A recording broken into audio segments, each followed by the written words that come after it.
So first of all, I'd like to ask you, all the participant, is there anyone who is not comfortable with Marathi? Tell me this. If there is anyone who is not comfortable with Marathi, if there is someone, then I'll do it in Hindi. So there are few students who are not comfortable with Marathi. Okay, so what we'll do, we'll use Hindi as an alternative language. Is everybody comfortable with Hindi? There are few students who are not comfortable with Marathi. So what we'll do for their sake, we'll conduct in dual language, English and alternative language will be Hindi. So आज का जो session है, ये session है introduction to UPSC civil services. जैसे मैंने शुरू किया था और शुरू में मैंने बताया कि ये एग्जामिनेशन के बारे में हमें कई सोर्सेज से इंफॉर्मेशन मिलती है. कई लोग उसे बहुत बड़ा चढ़ाकर बताते हैं, कई लोग हमें गाइड करने की कोशिश करते हैं, इस प्रोसेस में हमें मिसगाइड भी कर देते हैं. तो क्या मिसकंसेप्शन है, क्या हमारे दिमाग में सवाल आते हैं, क्या हमने सवाल सुने होते हैं, उसके अलावा भी वो मैं आज डिस्कस करूंगा. उसके अलावा भी आपके दिमाग में जो भी सवाल होंगे वो आप ध्यान में रखिए. और हम लोग अभी सेशन ऐसे कंडक्ट करेंगे कि मैं आपको पहले पूरा इंट्रोडक्शन कराऊंगा, ये एग्जाम कैसी होती है, किस तरीके के क्वेश्चन पूछे जाते हैं, किन स्टेजेस में ये एग्जाम होती है, उसके बाद में कितना कट ऑफ आता है. तो ये जो है, ये पूरा यूपीएससी किस तरीके की होती है. जो first thing you should know is what, जो हम लोग एग्जाम दे रहे हैं, what exactly it is. Okay, so ये प्रोसेस जब हमें समझ जाएगी तो इन द ड्यू प्रोसेस हमें फिर आगे जो है छोटी छोटी चीजें, डिटेल स्टडी है, क्या है, बुक्स वगैरह, वो हम लोग आगे आने वाले सेशंस में देखेंगे. सब में पहले जरूरी है कि आपको ये यूपीएससी एग्जाम क्या होती है, कैसे होती है, इसके बारे में पूरा डिटेल इंफॉर्मेशन मिल जाए.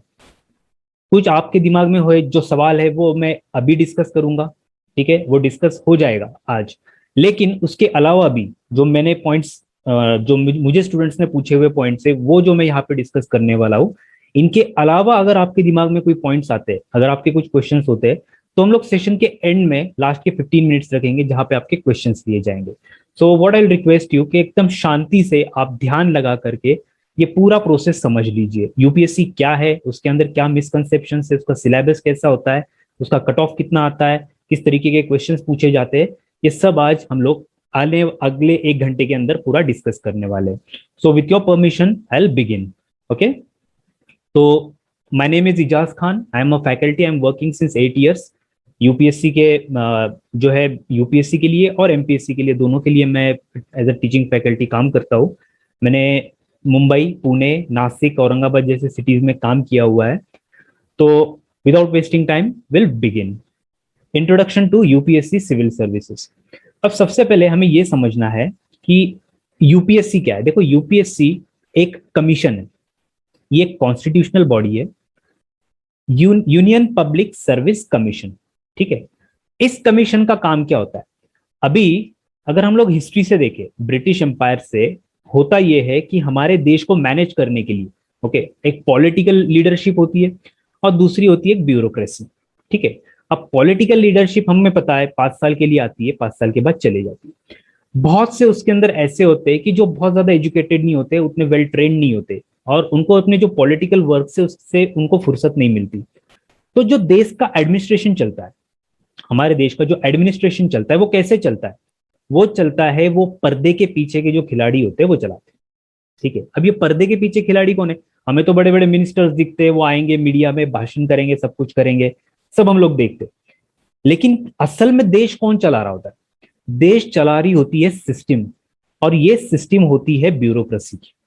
इसके अंदर होते बड़े से बड़े ऑफिसर्स, क्लास 1 ऑफिसर्स होते, क्लास 2, क्लास 3, ये सारे ऑफिसर्स मिलके एक सिस्टम बनाते हैं, और ये सिस्टम जो होती है ये देश को चलाती है. अब कोई एक बंदा पूरा सिस्टम नहीं बन सकता. इसके लिए हम ये कर सकते हैं कि उस सिस्टम में जितनी हाईयर पोजीशन पे हम जा सकते हैं, उतनी हाईयर पोजीशन पे हम जाएंगे.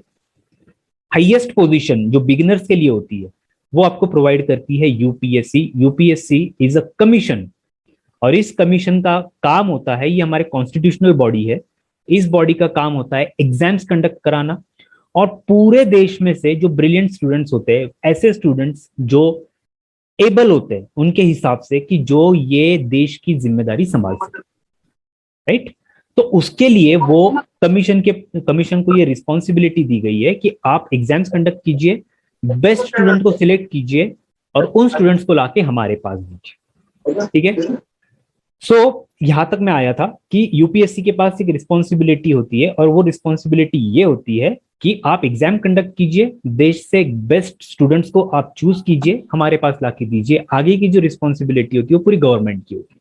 तो गवर्नमेंट आपको जॉब देती है, गवर्नमेंट आपकी पोस्टिंग कराती है, सब गवर्नमेंट के हाथ में। तो हाईएस्ट जो पोजीशन है, या हाईएस्ट आपकी जो पोजीशन आपको मिलती है, वो एक एग्जाम थ्रू मिलती है, वो है यूपीएससी की सिविल सर्विस एग्जामिनेशन, सीएसई। ठीक है। अब ये जो एग्जाम कंडक्ट की जाती है यूपीएससी द्वारा, इससे आपको अलग अलग पोस्ट्स मिलते हैं। अब ये डिपेंड करता है आपकी चॉइस पे। दो चीजें होती हैं, एक होता है आपकी चॉइस कौन सी है, पहली बात, और दूसरी आपकी रैंकिंग कौन सी है। हर साल ऑन एन एवरेज हर साल 1000 की वैकेंसी होती है। ठीक है, हर साल कितनी सिलेक्शन किए जाते हैं यूपीएससी सिविल सर्विस एग्जाम द्वारा? On an average 1000। कभी वो 900 भी होते, कभी वो 1100 भी होते। तो इट वेरीज, बट मैं एवरेज के तौर पे अगर बोलूं तो इट इज 1000। ठीक है। 1000 स्टूडेंट्स में से अब जो टॉप 1000 स्टूडेंट सिलेक्ट होते हैं, डिपेंडिंग अपॉन देयर रैंकिंग्स, आपकी रैंक कौन सी है, उस रैंकिंग के हिसाब से आपको पोस्ट दी जाती है। मसलन अगर आपकी चॉइस है आईएएस ऑफिसर या आईपीएस ऑफिसर, आईएफएस ऑफिसर, तो उसके लिए जरूरी होता है कि आप उस रैंक को हासिल करें। अगर आप टॉपर हो तो उन टॉपर्स में से आपको आपकी चॉइस की पोस्ट मिल जाएगी। लेकिन अगर आपकी रैंकिंग बहुत पीछे, लाइक 700, 750, 800, ऐसी पीछे रैंकिंग है, तो आपको वही पोस्ट मिलेंगी जो बच जाएगी, क्योंकि बाकी स्टूडेंट्स चूज कर लेंगे। तो 1000 अप्रोक्सीमेटली वैकेंसीज होती है, और उसमें से वो कौन सी होती है, ये 1000 कौन होता है? इन 1000 में से आईएएस ऑफिसर, ये नाम आपने सुना होगा, इंडियन एडमिनिस्ट्रेटिव सर्विसेज के officers. IPS officer, IFS officer, IAS is Indian administrative services, जिसमें से आपने एक नाम सुना होगा डिस्ट्रिक्ट कलेक्टर, जिलाधिकारी। ये जो डिस्ट्रिक्ट कलेक्टर की पोस्ट है, ये कोई बहुत बड़ी पोस्ट नहीं है आईएएस में, इसके आगे बहुत सारी पोस्ट है। लेकिन एक पॉपुलर होता है, एक आईएएस ऑफिसर जो होता है वो लोगों के कांटेक्ट में आता है, इसलिए वो पॉपुलर होता है, उसकी पावर भी बहुत ज्यादा होती है। इसलिए ये जो पोस्ट है ये काफी पॉपुलर है, ये काफी लोग जानते हैं। ठीक है। तो आपको जब मैं बताऊं कि आईएएस ऑफिसर, तो अप्रोक्सीमेटली अगर किसी को बताना हो तो ये बता दिया जाएगा कि जो डिस्ट्रिक्ट कलेक्टर होता है वो इंडियन एडमिनिस्ट्रेटिव सर्विसेज से आता है। डिस्ट्रिक्ट कलेक्टर, और डिस्ट्रिक्ट कलेक्टर की पावर बहुत ज्यादा है। आप ये कह सकते हो कि district collector is a king of a district. असली पावर जो होती है ना डिस्ट्रिक्ट एडमिनिस्ट्रेशन की, वो पूरी डिस्ट्रिक्ट कलेक्टर के हाथ में होती है। इवन अगर दंगे हो रहे हो, कुछ भी हो रहा हो, और अगर पुलिस को हवा में भी फायरिंग करनी है, तब भी वो डिस्ट्रिक्ट कलेक्टर की परमिशन से ही होगा। Just imagine. तो दिस इज हाउ उसके पास जुडिशरी पावर्स है, judicial powers, semi judicial powers, उसके पास जो है एडमिनिस्ट्रेटिव पावर्स है, और उसके पास कुछ हद तक पुलिस पावर भी है। ठीक है। मैं सिर्फ एक डिस्ट्रिक्ट कलेक्टर की बात कर रहा हूँ, जो कि एक नीचे की पोस्ट है। अब पोस्ट उसके ऊपर बहुत सारे हैं। ठीक है। दूसरा है Indian foreign services. Indian foreign services आपने सुना होगा, देश के राजदूत होते हैं, एम्बेसडर्स होते हैं, ये बड़े बड़े क्लास वन ऑफिसर्स होते हैं जो हमारे देश को रिप्रेजेंट करते हैं दूसरे देशों में। ठीक है।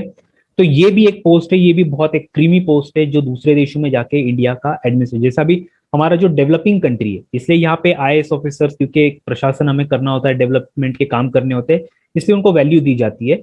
लेकिन जो डेवलप्ड कंट्रीज है लाइक यूएसए, वहां पे एडमिनिस्ट्रेटिव ऑफिसर से कई ज्यादा कीमत होती है, कई ज्यादा वैल्यू होती है फॉरेन सर्विसेज को। क्योंकि आपको पता है यूएस जो है उसका एक पूरी दुनिया पे एक कंट्रोल होता है, पूरे दुनिया पे एक तरीके से वो जो है अपना एक इम्पैक्ट रखती है।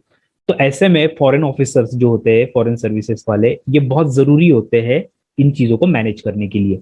तो हमारे देश को रिप्रेजेंट करते हैं, हमारे देश की जो पॉलिसीज है, फॉरेन पॉलिसीज, ये उनको पूरी तरीके से वहां पे लागू करते हैं। ठीक है। उसके बाद होता है आईपीएस ऑफिसर। ये तो आपको पता है, आपने सरफरोश मूवी देखी होगी। ठीक है। उसके बाद में आपने गंगाजल मूवी देखी होगी अजय देवगन की, सरफरोश में आमिर खान, तो वो एक आईपीएस ऑफिसर थे। गंगा जल में अजय देवगन है, वो एक आईपीएस ऑफिसर है ना। वो आपने वो सीन देखा होगा ना, कि वो एक बस में जाके उसकी गाड़ी खराब हो जाती है, वो बस में जाता है, और बस वो एक मंगनी राम नाम का एक सब इंस्पेक्टर होता है जो गाड़ियों को रुकाता है, और बड़ी बड़ी भाषण करता है कि भी दरोगा का पावर जानते वगैरह, और जैसे उसको समझता है कि सामने तो एसपी साहब है, तो रोना शुरू कर देता है। राइट। तो this is the power of IPS officer. IPS officer वर्दी वाला वगैरह, जो भी जिसको एक पैशन है वर्दी का, तो IPS officer is for them. इसके अलावा IRS ऑफिसर होता है, इंडियन रेवेन्यू सर्विसेज, उसमें भी कस्टम एक्साइज इनकम टैक्स अलग अलग ऐसे डिपार्टमेंट होते हैं। उसके अलावा रेलवेज है, पोस्टल सर्विसेज है, ऑडिट अकाउंट सर्विसेज है। तो ऐसे कई सारे सर्विसेज है। ओके, ऐसे कई सारे सर्विसेज है जो इस एग्जाम से, इस एक एग्जाम से आपको मिलती है। तो एक एग्जाम आपको देनी है, आपको अच्छी रैंक प्राप्त करनी है, और उसके बाद में जो आपकी रैंकिंग है उस हिसाब से आपको पोस्ट दी जाएगी। जैसे मैंने पहले बताया कि अगर आपकी रैंकिंग हाइयर है, अगर आप टॉपर में हो, तो होता यह है कि आपको आपकी चॉइस की पोस्ट मिल जाती है। लेकिन अगर अगर आपकी रैंक पीछे है तो फिर आपको वही पोस्ट लेनी पड़ेगी जो आपके लिए वो दिए आपको दी जाती है। ठीक है, सो रिमेंबर दीज थिंग्स। तो अभी हमारे दिमाग में क्या होना चाहिए कि हमें एग्जाम देनी है, अच्छे से पढ़ाई करनी है, so that we come in the toppers list, so that हमें हमारी चॉइस की पोस्ट मिले। ठीक है, आगे बढ़ते हैं। तो जैसे अभी ये देखेंगे आप विजुअल्स में, एक IAS ऑफिसर है। ओके, ये अब जाते हैं ग्राउंड पे, सर्वे करते हैं कहाँ पे क्या डेवलपमेंट वर्क चल रहा है वगैरह, ये सब सब तरफ जाके ध्यान रखते हैं। ठीक है, और कोई भी अगर उन्हें लगता है कहीं पे गड़बड़ है, वो कुछ ऐसा नहीं कर रहे होते कुछ हाथ से काम कर रहे हैं, नहीं, वो जस्ट सुपरवाइज करेंगे। ये IAS ऑफिसर जाएंगे, जैसे वहां पे पता चलेगा कोई एक अंदर का खबरी होगा, वो खबर दे देगा कि साहब आ रहे हैं, साहब आ रहे हैं, तो फटाफट सब काम पे लग जाएंगे जनरली। ठीक है, लेकिन ये ऑफिसर जो होते हैं ये कई बार जो है सरप्राइज विजिट्स देते हैं, और जहां पे भी उनको ऐसा लगता है कि काम में गड़बड़ हो रही है, ठीक से काम नहीं हो रहा है, रोड कंस्ट्रक्शन का काम चल रहा है, ऑफिसर आ गए, देखे उन्होंने ठीक से काम नहीं चल रहा है, तो what will happen, he has the power to take action. ठीक है, तो ये IAS ऑफिसर है, ये ऐसे ग्राउंड विजिट्स करते हैं। उसके बाद में आता है IPS ऑफिसर। ठीक है, तो कई बार हमारे एक जनरली हमारे जो जो Tier 2 सिटीज जैसे हमारा नासिक है, यहाँ पे जो लड़कियां है खासकर, अभी तो काफी वो एक्टिव हो रही है, लेकिन पहले जो था एक्सपीरियंस ये था कि लड़कियां थोड़ी सी जो ना उनको एक पहले से उस तरीके से रखा जाता है, तो थोड़ी सी वो अपने आप में ना एक उनकी माइंडसेट कंजर्वेटिव बन जाती है कि नहीं यार, I can not be an IPS officer. लेकिन अभी रिसेंटली ये सब कुछ टूट रहा है, and even women are becoming IPS officers, and very very very very brilliant IPS officers. ठीक है, IPS ऑफिसर के दोनों विजुअल आपके सामने, if you are a boy you can see, if you are girl you can see, and imagine yourself in this positions. ठीक है, तो जिसको वर्दी चाहिए, जिसको एक पैशन है वर्दी का, जिसको देश के लिए एज अ फिजिकल एक इन्वॉल्वमेंट चाहिए, they can become IPS officers. Visuals are in front of you. You can visualize yourself in their position. ठीक है, ठीक उसी तरीके से आपने IRS ऑफिसर भी कोई कम नहीं होते। ये मूवी आपने देखा है, ये मूवी का नाम था रेड। ठीक है, तो इसके अंदर जो अजय देवगन दिखाया गया ये एक IRS ऑफिसर है। ओके, तो अगर आपने नहीं देखी ये मूवी तो I suggest you go and watch this movie. Okay, तो it is highly powerful, even this post is highly powerful, and all these positions are highly respected posts। ठीक है, तो ये याद रखो, ये जो पोजीशन है ये हमारे देश में सबसे हाईएस्ट पोजीशन पे आते हैं। ठीक है, और आज की नहीं है, ये ब्रिटिश गवर्नमेंट से लेकर है, ICS ऑफिसर्स होते थे, उसके बाद में अभी IAS IPS IFS IRS, ये जितनी भी पोस्ट है ये सब क्लास 1 की पोस्ट है। ठीक है, और ये जो पोस्ट है ये आपको ना सिर्फ पावर्स दिलाएगी, ये आपको एक काम करने का मौका देगी सर्विसेज में, और साथ में आपकी जो सोशल स्टेटस होता है, देखो सब में जरूरी पावर्स वगैरह ठीक है, ये आपको रिस्पॉन्सिबिलिटी मिलती है, आपको जब रिस्पॉन्सिबिलिटी मिलती है तो आप अच्छे से अच्छा काम करते हैं, आपको भी प्रमोट होना होता है। ठीक है, so all this things this comes with it. लेकिन एक इंसान जो होता है ना, होमोसेपियंस हम लोग, हमारे अंदर एक थोड़ा सा एक इंस्टिंक्ट होता है कि हमें सोसाइटी में, ये पहले से, ये आज नहीं है, ये पहले से कि हमें सोसाइटी में रिस्पेक्ट चाहिए होती है। हमारे लिस्ट में अभी जितने भी स्टूडेंट्स है, 50+ स्टूडेंट्स है, क्या इसमें कोई ऐसा है कि जिसको सोसाइटी में रिस्पेक्ट नहीं चाहिए? किसी को भी आप रैंडमली पूछ लो, ही विल टेल कि उसको कुछ नहीं चाहिए, तो सबसे पहले ये चाहिए कि सोसाइटी में उसको रिस्पेक्ट चाहिए। ये वो पोजीशन है जो आपको सोसाइटी में हाईएस्ट रिस्पेक्ट दिलाती है। ठीक है, इतनी रिस्पेक्ट जनरली मेरे को नहीं लगता किसी और को मिलती होगी। IAS IPS officers, IRS officers को, IFS ऑफिसर्स को इतनी रिस्पेक्ट मिलती है जितनी और किसी को नहीं दी जाती। तो आपके पास अच्छी सैलरी की आपको जॉब मिलती है, आपको देश सेवा करने का एक मौका मिलता है, साथ में आपका जो सोशल स्टेटस है, it is one of the highest status anybody can get. ठीक है, एंड एट योर एज, ठीक है, 30 साल की उम्र के अंदर अंदर ये पोजीशन, ये स्टेटस जनरली किसी को प्राप्त नहीं होता, नहीं होता। ये सिर्फ आपको UPSC सिविल सर्विस एग्जामिनेशन ही दिला सकती है, नोबडी एल्स। मूविंग अहेड, अभी हम लोग आते हैं कि अब हम लोगों को पता हो गया कि एक UPSC सिविल सर्विस एग्जामिनेशन है, इसमें कई सारे पोस्ट हैं जिसमें से IAS, IPS, IFS, IRS ये जो पोस्ट है ये पॉपुलर पोस्ट है। अब हम लोग आते हैं कि एग्जाम के बारे में। यूपीएससी ये नाम हम लोगों ने सबने सुना होता है, और नाम सब सुने होते हैं, और उसके साथ साथ कई सारे मिसकंसेप्शन हमारे साथ में आते हैं हमें सोसाइटी में, क्योंकि हम लोग अभी न्यू है। हो सकता है कि आप में से किन लोगों ने कुछ प्रिपरेशन की होगी, हो सकता है किसी ने अटेम्प्ट भी दिए होंगे, लेकिन majority I know they are new. और साथ में when they are thinking of preparing for this civil services, तो कई सारे लोग आते हैं और आपको कई सारी अलग अलग बातें बताते हैं। गाइड करने के बजाय, जैसे मैंने शुरुआत में बताया, गाइड करने के बजाय मिसगाइड करने में वो ज्यादा विश्वास रखते हैं। तो वो कौन कौन से मिसगाइडेंस होते हैं, मिसकंसेप्शन होते हैं, इस एग्जाम को देने से पहले आपको वो मिसकंसेप्शन आपके दिमाग से पहले हटाने होंगे। ये misconceptions I can guarantee you, अगर आपने किसी को बताया होगा कि I want to prepare for civil service examination, UPSC को या इवन एमपीएससी के साथ मुझे एमपीएससी की एग्जाम मुझे प्रिपेयर करनी है, तो ऐसी हालत में आपको किसी ना किसी ने इनमें से कम एक तो बात बताई होगी, आई कैन गारंटी यू। इनके अलावा, इन मिसकंसेप्शन के अलावा भी अगर आपके दिमाग में कोई और मिसकंसेप्शन है, तो जैसे मैंने आपको बताया लास्ट में 15 मिनट आपको मिलेंगे। तो let's see one by one क्या क्या मिसकंसेप्शन होते हैं। सबसे पहला, मुझे कुछ स्टूडेंट्स ने पूछा है, जैसे फर्स्ट टाइमर्स होते हैं, वो मुझे पूछते हैं कि sir we are not very good at maths, so can we appear for examination. Let me tell you, maths का और यूपीएससी एग्जाम का कोई भी संबंध नहीं है। No, there is no relation. Maths मेरा भी खराब था, और मैथ्स जितने मेरे जो फ्रेंड्स है जो सिलेक्टेड है, जो IAS IPS ऑफिसर्स है आज, उनका भी खराब था। Maths, unless and until you choose an optional which is mathematics, तब तक आपका मैथ्स का कोई ताल्लुक नहीं आएगा। अगर आपका मैथ्स खराब है, वेरी गुड। मेरा इतना खराब तो आपका नहीं होगा, आई कैन गारंटी। ठीक है, तो मेरा मैथ्स बहुत ज्यादा खराब था, मेरे जो फ्रेंड्स थे मेरे से भी ज्यादा खराब था, जो IAS ऑफिसर है उसका सबसे ज्यादा खराब था, जिसका जितना ऊपर रैंक है उतना ज्यादा उसका मैथ्स खराब था। तो मैथ्स का यूपीएससी सिविल सर्विस एग्जामिनेशन से कोई एक डायरेक्ट रिलेशन नहीं है। तो first of all remove this misconception. ठीक है, second misconception is you must be very fluent in English. Okay, specifically हमारे जो Tier 2 सिटीज है, जैसे मैंने आपको बताया नासिक जैसी सिटी, हम लोगों को we are not very bad at English. We are not bad at English. Problem is we are not use to speak English. हम लोगों को इंग्लिश बात करने की आदत नहीं होती है, क्योंकि हम लोग हमारे फ्रेंड्स के साथ होते हैं, तो either we are speaking in Marathi और we are speaking in Hindi. when we are at home we are speaking in Hindi or Marathi, whatever your mother tongue is. When you are in college, आपके दोस्तों के साथ again Hindi Marathi, even your professors are speaking in Hindi Marathi. अगर आप में से कुछ students ने इंग्लिश मीडियम में पढ़ाई की है, तो I will also guarantee you कि 80% जो बातें होती थी आपके स्कूल्स में, even after being an English medium school, वो भी मराठी में या हिंदी में होती थी। सो हिंदी हमारा खराब नहीं है, but we are not use to speak English, that's why we are not very fluent in English.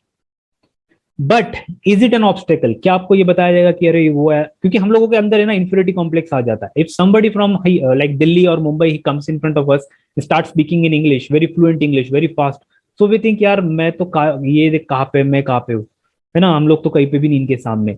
तो believe me, this is not an obstacle. UPSC is not concerned, not at all concerned with this kind of like division. Okay, आपको मैं दूसरी बात ये बता दूं कि UPSC जो मसूरी है वहां पे एक सर्वे किया गया था, और उस सर्वे में ये पता चला था कि जो छोटे टाउन के स्टूडेंट्स है, those who are very much like introvert, जो ज्यादा बातें नहीं करते, जो बहुत फ्लुएंट नहीं इंग्लिश में, उनका परफॉर्मेंस दूसरे स्टूडेंट से कई ज्यादा अच्छा था।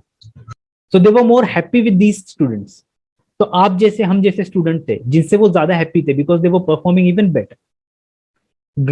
गांव के स्टूडेंट्स, रूरल एरिया के स्टूडेंट्स, वो काफी अच्छा परफॉर्म करते हैं कंपेयर टू बड़े बड़े सिटीज के स्टूडेंट्स। तो यूपीएससी को पता है ये बात, and they will not discriminate on this basis. Okay, so आपको कोई नहीं इंग्लिश आना चाहिए फ्लुएंट वगैरह, ऐसा कुछ भी नहीं है। यस, थोड़ा बहुत इंग्लिश आपको आना चाहिए, जितना बेसिक रिक्वायरमेंट है। ऐसा नहीं कि मुझे इंग्लिश आता ही नहीं, तो then you are not eligible to become that to be placed on that higher position. Okay, तो थोड़ा बहुत इंग्लिश आना चाहिए, बट ऐसा कोई जरूरी नहीं कि you should be very very fluent. ठीक है, तो ये दूसरा मिसकंसेप्शन दिमाग से निकाल दो। तीसरा मिसकंसेप्शन है कि अगर मुझे यूपीएससी पास होना है तो दिल्ली जाना पड़ेगा, दिल्ली जाके प्रिपेयर करना पड़ेगा। आज से 10 साल पहले, 15 साल पहले कुछ स्टूडेंट ये बात करते थे, और वो कई हद तक लॉजिकल भी थी। ठीक है, I am not saying 100%, but कुछ हद तक ओके। तो like the students who were studying in Delhi had slight like advantage. ठीक है, क्योंकि वहां पे आपको अच्छे एकेडमीज मिल जाती थी, वहाँ पे अच्छे फैकल्टीज मिल जाते थे, वहाँ पे अच्छे नोट्स मिल जाते थे, इजीली सब रिसोर्सेज अवेलेबल हो जाता था। जो हमारी जैसी सिटी फॉर एग्जांपल नासिक, तो यहाँ पे उतने बेटर तरीके से हमें रिसोर्सेज अवेलेबल नहीं हो पाते थे, टेस्ट सीरीज अवेलेबल नहीं हो पाते थे, प्रैक्टिस क्वेश्चंस अवेलेबल नहीं हो पाते थे। लेकिन अगर हम लोग आज पिछले एक 10 साल से हम लोग देखें, तो हुआ ये है जैसे इंटरनेट आया, ओके, और जैसे इंटरनेट का रीच हम सब तक पहुंचा, now these things are like secondary, resources are available, you can get notes, you can get online material, you can get online test series, you can get practice questions. Internet has made our lives easier, internet has changed our lives. आज से 10 साल पहले की जिंदगी आप याद करो और आज की जिंदगी आप याद करो, देर इज अ डिफरेंस। तो आपको मटेरियल मिल जाएगा। इवन जो है अभी जो सिटीज ग्रो भी कर रही है, तो पहले ऐसा होता था कि कुछ बुक्स होती थी जो दिल्ली में अवेलेबल होती थी, उन हमें नासिक में, मुंबई, पुणे में अवेलेबल नहीं होती थी। अब वो कोई रिस्ट्रिक्शन नहीं है, आपको पीडीएफ फॉर्मेट में मिल जाएगा, you can just download them and you can take prints. Test series आपको मिल जाएगी, आपको ऑनलाइन टेस्ट सीरीज मिल जाएगी, आप डायरेक्टली बहुत सारे वेबसाइट से जहाँ पे आप प्रैक्टिस क्वेश्चन सॉल्व कर सकते हो। उसके अलावा भी आप जो एकेडमीज है वो भी अब डेवलप कर रही है, वो भी अपने मैकेनिज्म्स बना रही है जहाँ पे उतनी ही क्वालिटी के टेस्ट सीरीज आपको दिए जाते हैं। तो दिल्ली जाना अब कोई जरूरी नहीं है, और कोविड जब से आ गया तब से तो अभी तो अब भूल ही जाओ। अभी आपको घर पे बैठकर, सभी को घर पे बैठ के प्रिपरेशन अच्छे से करनी है, अपने अपने टाउन में आपको अच्छे से प्रिपेयर करना है। ठीक है, तो ये भी एक मिसकंसेप्शन है, वो निकाल दो। अगला जो मिसकंसेप्शन है, और ये सब में बड़ा मिसकंसेप्शन है, कि कई बार आपको जो स्टूडेंट्स पास आउट हो जाते हैं वो आपको ये बताते होंगे कि हमने ना 16-16, 18-18 घंटे पढ़ाई की है, हम लोग आइसोलेशन में चले गए थे, हमने अपने आप को रूम में बंद कर लिया था ना, वो जो प्लेट होती थी खाने की वो नीचे से दी जाती थी, दरवाजे के नीचे से, या दरवाजा रख के बाहर रख के चले जाते थे, फिर मैं उठा के खाता था, बाहर रखता था, मैं इतने दिनों तक रूम से बाहर नहीं निकला। Believe me, it is fake, ऐसा कुछ नहीं होता। Being an IAS, IPS, IFS officer, you have to be very versatile. ऐसे रूम में बैठ के अपने आप को बंद करके नहीं, ठीक है। हाँ, आपको लंबे समय तक बैठ के पढ़ाई करनी है, you have to do hard work, there is no other option. लेकिन ऐसा भी नहीं कि 18-18 घंटे में पढ़ रहा हूँ, रूम में बंद कर लिया और मैं पागल हो गया, नहीं। आपको आपको कनेक्टेड रहना है, आपको ज्यादा से ज्यादा जो टाइम है आपको प्रिपरेशन के लिए देना है, आपको इंटरनेट का यूज करना है, आपको अपने फ्रेंड सर्कल से कनेक्टेड रहना है, किस तरीके से प्रिपरेशन चल रहा है, किस तरीके से टेस्ट जारी है, अपने आप को इवेल्युएट करना है कि कहाँ तक मेरा प्रिपरेशन हुआ है, मेरे फ्रेंड का कितना हुआ है, मेरा कितना हुआ है, कट ऑफ कितने आ रहे हैं, टेस्ट सीरीज में मैं कहाँ पे आ रहा हूँ। तो ये आपको ना कंटिन्यूस इन्वॉल्वमेंट होना चाहिए, उसके लिए आपको न्यूज़पेपर्स आपको पढ़ने हैं, आपको कंटिन्यूसली एक्टिव रहना है। An IAS IPS officer should be active. It is not कि मैं अपने आप को रूम में बंद कर लूँ और उस तरीके का हो जाऊं। तो ऐसा नहीं है।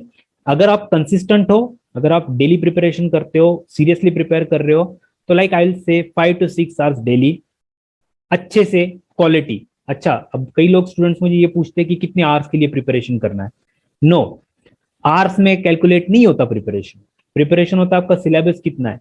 अगर आप 12 घंटे बैठ रहे हो और आपको 12 घंटे पढ़ाई करने के बाद भी ठीक से समझ में नहीं आ रहा है, और उससे ज्यादा अगर आप 4-5 घंटे में कर ले रहे हो, तो those 5 hours are like quality time compare to those 12 hours. ठीक है, सो 12 आवर्स से 5 hours will be more like more yielding. क्यों? क्योंकि आपने कंसंट्रेशन के साथ वो किया। तो आपको सिलेबस देखना है, आपको टाइम कितना लगेगा वो आप खुद कैलकुलेट करेंगे। अभी आने वाले समय में आप खुद कैलकुलेट करना शुरू करेंगे कि भाई इतना सिलेबस है और इतने सिलेबस में मुझे इतनी पढ़ाई करनी है। ठीक है, so do not like put these things in your mind. कोई अगर ऐसा बताता है तो डोंट थिंक दैट। ओके, आपको काफी एक्टिव रहना है। नेक्स्ट, कई बार एक हम लोग जब ऑनलाइन सर्च करते हैं या किसी जो इंटरव्यूज देखते हैं, तो कई सारे स्टूडेंट में I was an IITian, I was in IIM, I was in this institution, ये मैं बड़े इंस्टीट्यूशन के साथ जुड़ा हुआ था। तो अगेन इंफिनिटी कॉम्प्लेक्स आ जाता है। क्या IIT IIM के स्टूडेंट होना आपको जरूरी है? तो believe me, no, not at all. कई सारे स्टूडेंट्स अगर आप जाएंगे वहां पे, कितने IITians आपको मिलेंगे। ओके, IITians IIMs वाले जो स्टूडेंट्स है वो पास आउट होते हैं। Why? Because they are habitual of studying for longer hours. ठीक है, बट इसका मतलब ये नहीं कि you can not pass this examination और they are better than you. No, उतना जितनी पढ़ाई वो करते उतनी आप करें, आप भी पास हो जाएंगे और उससे अच्छे मार्क्स से पास हो जाएंगे। तो कोई यूपीएससी आपको ये नहीं देखेगा ये IIT से आया है, IIM से आया है।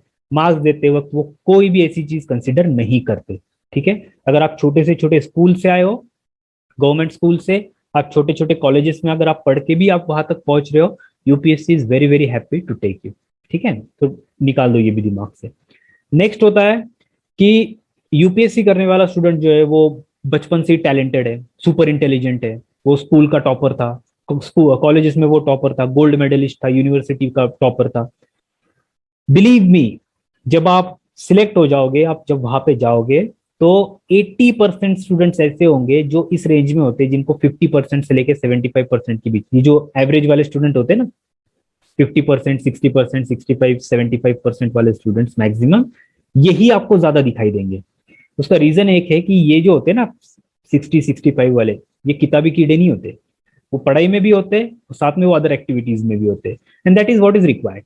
You should not just like you should not be a book worm, you should be active, you should be dashing. If you are an IPS officer, you should have that personality. ठीक है, तो वो attitude आपके पास होना चाहिए, और वो book worm होके नहीं होता। ठीक है, तो ये स्टूडेंट्स आपको ज्यादा मिलते हैं। कोई टॉपर गोल्ड मेडलिस्ट वगैरह यूपीएससी फिर वो कंसिडर नहीं करती कि गोल्ड मेडलिस्ट है या नहीं है, वो चेक करती है ये सर्विस के लिए ठीक ठाक है या नहीं है, दैट्स इट। ठीक है, तो ये भी निकाल दो अपने दिमाग से। सबसे बड़ा एक बात बताई जाती है, जब आप यूपीएससी, तो तू पास कर लेगा, तू मेहनत करेगा, पढ़ाई करेगा, प्रीलिम्स पास हो जाएगा, मेंस पास हो जाएगा, जब इंटरव्यू के लिए जाएगा ना, तो तेरे से ना वो ब्राइब मांगेंगे, वो तेरे से रिश्वत मांगेंगे कि 20 लाख लाओ, 25 लाख लाओ, अगर आप इतने भरेंगे तो। Believe me, this is fake, this is fake, ये कभी भी नहीं होता। और मुझे व्हेन आई वाज प्रिपेयरिंग, तो उस वक्त में मुझे याद है, एक आया था बंदा कि उसने बताया कि मैं यूपीएससी का जो है प्रीलिम्स मेंस पास हो गया था, इंटरव्यू के लिए गया था, और मुझसे 25 लाख मांगे, तो मेरे पास नहीं थे, इसलिए फिर मैं नहीं सिलेक्ट हो पाया। तो यार मैं सोचने लगा कि यार ये शक्ल से भी नहीं दिख रहा वैसा, वो उसकी ना बिहेवियर है, ना कुछ उसका एटीट्यूड, कुछ भी नहीं है, तो ये गया कैसे, ये पास कैसे हो गया? तो चलो मैं बोला हो गया रहेगा, ठीक है, बोल रहा है मतलब हो गया रहेगा। बट बिलीव मी, बाद में मुझे मालूम पड़ा कि ये बंदा 12th पास है, और यूपीएससी में एग्जाम को अपियर करने के लिए मिनिमम क्वालिफिकेशन इज ग्रेजुएशन। मतलब ये झूठ बोल रहा था। ऐसे आपको कई लोग मिलेंगे कि मैं सिलेक्ट हो गया था, मैं पास हो गया था, मुझसे पैसे मांगे इसलिए। तू हुआ ही नहीं था, झूठ बोल रहा है। ठीक है, कभी भी वो पैसे नहीं मांगते। I know. मैं 2011 की कुछ एक इंसिडेंस है कि हमारे ट्रेन में, आई रिमेम्बर, दो बंदे थे जो जा रहे थे इंटरव्यू के लिए यूपीएससी के। They belong to very very poor family. उसमें से एक जो बंदा था, वो उसके जो पेरेंट्स थे, वो कंस्ट्रक्शन जो होता है ना, कंस्ट्रक्शन वो चलता है, वहां पे वो काम करते थे। ठीक है, तो ये बंदे ने बाहर से जो है ओपन यूनिवर्सिटी से ग्रेजुएशन कंप्लीट किया, बैठ के पढ़ाई की, ट्यूशंस पढ़ाई, ऐसे करते करते वो यूपीएससी के इंटरव्यू के लिए गया था। Let me tell you, he is an IRS officer today. ठीक है, और उसके जो पेरेंट्स थे, वो एक गरीब, आपने एक कई सारे रिसेंटली भी आपने सुने होंगे कि रिक्शा ड्राइवर था, उसका बेटा सिलेक्ट हो गया वगैरह। दिस हैपेंस, कोई कुछ किसी से कोई पैसे नहीं मांगता, तो ये भी दिमाग से निकाल दो। कोई अगर आपसे ये कहे कि पैसे मांगेंगे, वो नहीं मांगेंगे। ठीक है, बिलीव मी, अगर वो पैसे मांगेंगे तो सबसे पहले वो सस्पेंड होंगे। ठीक है, वहां पे और वैकेंसी बढ़ेगी, डोंट वरी अबाउट दैट। अगला जो है, एक और ये होता कि आपको आके लोग बताते यार बहुत पढ़ाई होती है, जनरल नॉलेज, जीके, जीके बहुत, तुझे जीके पढ़ना पड़ेगा, and you should be prepared, like you should know everything in the world, दुनिया का सब कुछ आपको पता होना चाहिए अगर आपको यूपीएससी पास होना है। नहीं, there is no GK in UPSC, there is GS, there is no GK, there is GS, general studies, not general knowledge. General studies क्या है? वही स्टडीज, जनरल स्टडीज, वही स्टडीज जो आपने 6 स्टैंडर्ड से लेकर के तो आपकी ग्रेजुएशन तक आपने पढ़ी, that is called as general studies. आप स्कूल में थे, आपने क्या क्या पढ़ा है? हिस्ट्री पढ़ा है, ज्योग्राफी पढ़ा है, सिविक्स पढ़ा है, राइट, एनवायरमेंटल साइंस पढ़ा है। तो ये जो सब्जेक्ट्स हैं, यही आपके, इसी को जनरल स्टडीज कहा जाता है, यही आपका जो है सिलेबस है आपके यूपीएससी का भी, और इवन एमपीएससी का भी। ठीक है, तो जीके वगैरह और दुनिया का पता होना चाहिए नहीं, जितना आपका सिलेबस है उतना अगर आप प्रिपरेशन करें अच्छे से, and if you learn the skills to solve MCQs, you will be successful. Okay, मैं गारंटी दे सकता हूँ इस बात की, अगर आपने अच्छे से प्रिपरेशन किया है, अच्छे से आप आंसर लिख सकते हो और एमसीक्यूज अच्छे से सॉल्व कर सकते हो, then there is high chance कि आप पास हो जाओगे। ठीक है, एंड एक और मिसकंसेप्शन होता है कि आप फर्स्ट अटेम्प्ट में पास नहीं होते। ओके, तो I met many people who said की हा ना पहिला अटेम्प्ट दे दो देवाच्या नावाने. ओके, ये पहला अटेम्प्ट भगवान का, देकर देखते हम लोग कहाँ पे, हमें समझ में आएगा. Don't do this, don't do this. आपके सामने एग्जाम का पूरा प्लान है, प्रीवियस ईयर क्वेश्चन पेपर्स है. आपको उस जगह पे जाके एग्जाम देने की और आपका अटेम्प्ट वेस्ट करने की कोई जरूरत नहीं है.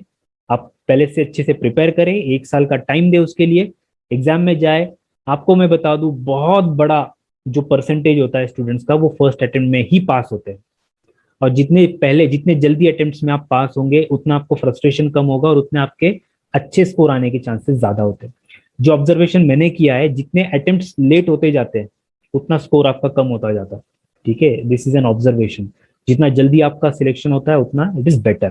ठीक है, तो ये मिसकंसेप्शन है. इसके अलावा अगर आपके कुछ मिसकंसेप्शन है, तो वो आप मुझे एंड में पूछिए. ठीक है, उसके में हम लोग क्वेश्चन आंसर सेशन में जवाब देंगे. मूविंग अहेड, ये सब मिसकंसेप्शंस देखने के बाद हमारी हालत कुछ ऐसी हो जाती है. आज तक सब लोग मिलकर हमें बेवकूफ बना रहे. मूविंग अहेड, अब हम लोग आते हैं एग्जाम पे. ये सिविल सर्विस एग्जामिनेशन क्या है? तो अगर मुझे सिविल सर्विस एग्जामिनेशन देनी है, तो क्या है, क्या प्रोसेस क्या है उसका? ठीक है, अगर मुझे आईएएस ऑफिसर बनना है, many of you must be thinking of it. I know many of you must be thinking about IPS. वर्दी वाले, आई नो महाराष्ट्र में है बहुत बंदे, वर्दी चाहिए, वर्दी का एक जोश है अपने. Very good. Okay, pure Maharashtrian की वो एक साइन है वो. तो अगर आपको अब आईएएस आईपीएस आईपीएस बनना है, आईआरएस बनना है, तो प्रोसीजर क्या है, ये प्लान क्या है एग्जामिनेशन का, किस तरीके से मैं बन पाऊंगा? ओके, तो उसका जो प्रोसेस है वो कुछ ऐसे है कि फर्स्ट थिंग, सबसे पहली जो स्टेज होती है एग्जाम की, फर्स्ट पॉइंट, अभी अपने एग्जाम के लिए अप्लाई किया, अभी जो है एग्जाम को अप्लाई करने के बाद आपको हॉल टिकट आएगा, और जो पहली एग्जाम होगी it is called as prelims. ठीक है, जो बच्चे प्रीलिम्स पास आउट कर जाएंगे, जो कट ऑफ होगा उससे ऊपर मार्क्स जिसको मिलेंगे, और कितना कट ऑफ होगा वो मैं आपको बताऊंगा, you will be surprised. Prelims में जो बंदे कट ऑफ से ज्यादा मार्क लेंगे, वो जाएंगे अगले स्टेज में, that stage is called as mains. ठीक है, प्रीलिम्स जो होता है वो एमसीक्यू टाइप होता है, वो डिटेल में आपको आगे बताऊंगा. जो प्रीलिम्स पास करेगा वो जाएगा मेंस में. फिर मेंस का भी एक कट ऑफ लगेगा, उस कट ऑफ के ऊपर जिनको मार्क्स मिलती है उनको बुलाया जाएगा इंटरव्यू के लिए, जिससे प्रॉपर वर्ड है पर्सनैलिटी टेस्ट, जिससे हम लोग जनरल लैंग्वेज में जो है इंटरव्यू बोलते हैं. It is not interview, it is personality test, there is a difference. ठीक है, तो यहाँ पे आपकी ना पर्सनैलिटी चेक होती है. प्रीलिम्स में और मेंस में आपका knowledge, information, application based check होता है. पर्सनैलिटी टेस्ट में आपकी पर्सनैलिटी टेस्ट होती है. ठीक है, वहां पे आपका नॉलेज नहीं चेक किया जाता, क्योंकि आप वहां तक पहुंच गए मतलब आपके पास इनफ नॉलेज है. ठीक है, तो वन बाय वन हम लोग क्या करेंगे, इसको डिटेल में देखेंगे, स्टेज बाय स्टेज. तो अब मैं पहली स्टेज शुरू करूंगा प्रीलिम्स के साथ. क्या होती है prelims? In Marathi we call it as a चाळणी परीक्षा. Okay, it is a exam for segregation. क्योंकि हर साल जो 8 लाख स्टूडेंट्स के आसपास, 5 से लेके 8 लाख स्टूडेंट्स अप्लाई करते, just imagine 5 lakh to 8 lakh students apply करते, और वैकेंसी होती है 1000. अब अगर 8 लाख स्टूडेंट्स अप्लाई कर रहे हैं और वो रिटर्न एग्जाम्स लिख रहे हैं बड़ी बड़ी, तो उसको चेक करने में कितना टाइम जाएगा, आप सोच के देखिए. It will take huge time. Like 8 lakh answer sheets कौन चेक करेगा? अच्छा, 8 लाख नहीं है, 8 लाख के अलग अलग पेपर्स है. 4 तो जीएस के पेपर, 2 ऑप्शनल के पेपर, 6 एक ऐसे का पेपर, 7 और 2 लैंग्वेज के पेपर, 9. 8 लैक्स इंटू 9 पेपर्स, कितने पेपर हो जाते हैं वो कौन चेक करेगा? लगभग 72 लाख पेपर कौन चेक करेगा बैठकर? It is very difficult. तो उससे बेटर क्या है, पहली स्टेज लगा दो प्रीलिम्स. और प्रीलिम्स में से क्या होता है, इसमें से जितने भी non serious, non prepared student होते हैं वो सब ऑटोमेटिकली बाहर हो जाते हैं, और सिर्फ जितने सीरियस स्टूडेंट्स होते हैं उतने ही उसमें से रह जाते हैं. Now it becomes very easy to choose amongst them. ठीक है, अब उतने पेपर हम लोग आराम से बैठ के चेक कर सकते हैं. राइट, फॉर एग्जाम्पल अगर एक पोस्ट है तो उसके लिए 13 से 15, ठीक है, जो एवरेज होता है 13 से 15 स्टूडेंट्स को लिया जाता है. मतलब अगर 1000 वैकेंसी है तो 15,000 स्टूडेंट्स प्रीलिम पास करते हैं, 15,000 के आसपास, 13 to 15,000. राइट, अब 15,000 जो है पेपर चेक किए जा सकते हैं कंपेयर टू 8 लाख. इसलिए ये स्टेज होती है, it is called as segregation exam, अलग करने वाली एग्जाम. जो सीरियस स्टूडेंट्स और नॉन सीरियस स्टूडेंट्स को अलग करती है, राइट। अब ये जो आता है, ये पेपर क्या होता है, प्रीलिम्स में कैसे होता है। अभी आप लोग अगर फॉर्म भरेंगे तो सबसे पहली स्टेज है कि आप प्रीलिम्स में जाएंगे, आपको पहले प्रीलिम्स पास करनी पड़ेगी। तो आपको पता होना चाहिए कि प्रीलिम्स क्या होती है। प्रीलिम्स में होते हैं दो कंपलसरी पेपर्स, ठीक है, और ये पेपर होते हैं MCQ, that is multiple choice questions. Question रहेगा, नीचे 4 ऑप्शन रहेंगे, एक आपको आंसर शीट दी जाती है जिसमें आपको सर्कल करने होते हैं राउंड्स, क्लियर, केबीसी टाइप। मैं आपको एक क्वेश्चन, प्रैक्टिस क्वेश्चन दिखाता हूं कि किस तरीके के क्वेश्चन पूछे जाते हैं जनरली, राइट। तो इस तरीके के एमसीक्यू क्वेश्चन जो है वो पूछे जाएंगे, और 2 पेपर होंगे, एक मॉर्निंग में होगा, एक आफ्टरनून में होगा। ये दोनों पेपर आपको अपीयर करने, जिसकी डिटेल में भी आपको आगे बताता हूँ, ठीक है, और इन दोनों को आपको पास करना है। कट ऑफ से ऊपर आपको मार्क्स लेने, और जब आप कट ऑफ से ऊपर मार्क्स लेंगे तब आप मेंस के लिए क्वालिफाई हो जाओगे, ठीक है। इसमें होते हैं 2 पेपर्स। पहला होता है जनरल स्टडीज का पेपर, जैसे मैंने अभी आपको बताया जीके नहीं है, जीएस है। जनरल स्टडीज का पेपर होता है जिसपे 100 क्वेश्चंस पूछे जाते हैं। 100 क्वेश्चंस हो गए, एक शीट होगा जिसको आपको सर्कल करना होता है राउंड। 100 क्वेश्चंस पूछे जाते हैं और एक क्वेश्चन को होता है 2 मार्क, मतलब टोटल मार्क्स होते हैं 200। तो जो भी आपका लगेगा कट ऑफ वो 200 से लगेगा, ठीक है। ये मॉर्निंग में हो जाता है पेपर। उसके बाद में जो सेकंड पेपर होता है वो होता है सीसैट का, this is called as civil service aptitude test, ठीक है। Again it is not related with maths, इसके अंदर क्या होता है वो हम लोग आगे देखेंगे। इसमें पूछे जाते हैं 80 क्वेश्चंस, 80 क्वेश्चंस। इसके लिए भी आपको मिलते हैं 2 घंटे, पहले पेपर के लिए भी आपको मिलते हैं 2 घंटे। 80 क्वेश्चंस 200 मार्क, मतलब ऑन एन एवरेज 2.5 मार्क पर क्वेश्चन, 2.5 मार्क के लिए एक क्वेश्चन होता है, ठीक है। अब ये जो 2 पेपर होते हैं, इनमें अगर कट ऑफ से ऊपर आप मार्क ले लो, एक का क्वालिफाइंग, एक का कट ऑफ के लिए यूज होता है, उससे ऊपर मार्क ले लो, you qualify for the mains, ठीक है। अभी जब आपने अप्लाई किया तो pay attention on your screen, जब आपने अप्लाई किया उसके बाद में आप समय पहले जाएंगे प्रीलिम्स के लिए। तो प्रीलिम्स के लिए आएगा आपका हॉल टिकट। वो जो हॉल टिकट आएगा वो कुछ इस तरीके का होगा, which is right now visible on your screen, ठीक है। अब इसमें क्या होता है, तो if you see in this region, यहां पे आपका फोटो होगा, ठीक है, यहां पे आपका फोटोग्राफ होगा, यहाँ पे आपका नाम होगा, यहाँ पे आपका रोल नंबर, जो भी सीट नंबर होगा वो, father's name, mother's name, okay, और आपका वेन्यू, एग्जाम किस जगह पे, उसका एड्रेस डिटेल रहेगा यहाँ पे, ठीक है। ये हो गया पहला सेक्शन। उसके बाद में नीचे आपका टाइम टेबल है, वो देख लो, ये आपको पता होना चाहिए कि किस तरीके से, किस टाइमिंग पे मुझे एग्जाम के लिए जाना है। You should have this in your mind, एक माइंडसेट बना लो। तो जो पहला पेपर है जीएस का, यू कैन सी हियर, उसका टाइमिंग है 9:30, 9:30 टू 11:30, 2 घंटा। मॉर्निंग में 9:30 बजे आपका पेपर शुरू होता है, 9 बजे आपको अंदर जाना होता है, 9:30 बजे आपका पेपर शुरू हो जाता है, बेल बज जाती है, 11:30 बजे आपका पेपर खत्म हो जाता है, पेपर कलेक्ट कर लिए जाते हैं। 2 घंटे में आपको 100 क्वेश्चन सॉल्व करना है, ठीक है। अब 11:30 बजे के बाद आपकी छुट्टी हो जाती है, आप बाहर जा सकते हो, आप खाना वाना खा सकते हो, फ्रेश हो सकते हो, थोड़ी देर सो सकते हो अगर आपको लगता है तो, ठीक है।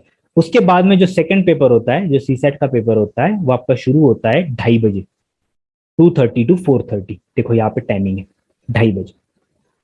तो 2:30 बजे से लेकर के 4:30, इससे पहले आपको 2 बजे एंटर करना है अंदर। तो 2 बजे से पहले आपको फ्रेश होना है, खाना खाना है, सब कुछ करके आपको आ जाना। 2 बजे आप अंदर जाएंगे, 2:30 बजे आपके हाथ में क्वेश्चन पेपर मिलेगा, और 4:30 बजे आपके हाथ से आंसर शीट ले ली जाएगी। 80 क्वेश्चन सेकंड पेपर में आपको सॉल्व करना है।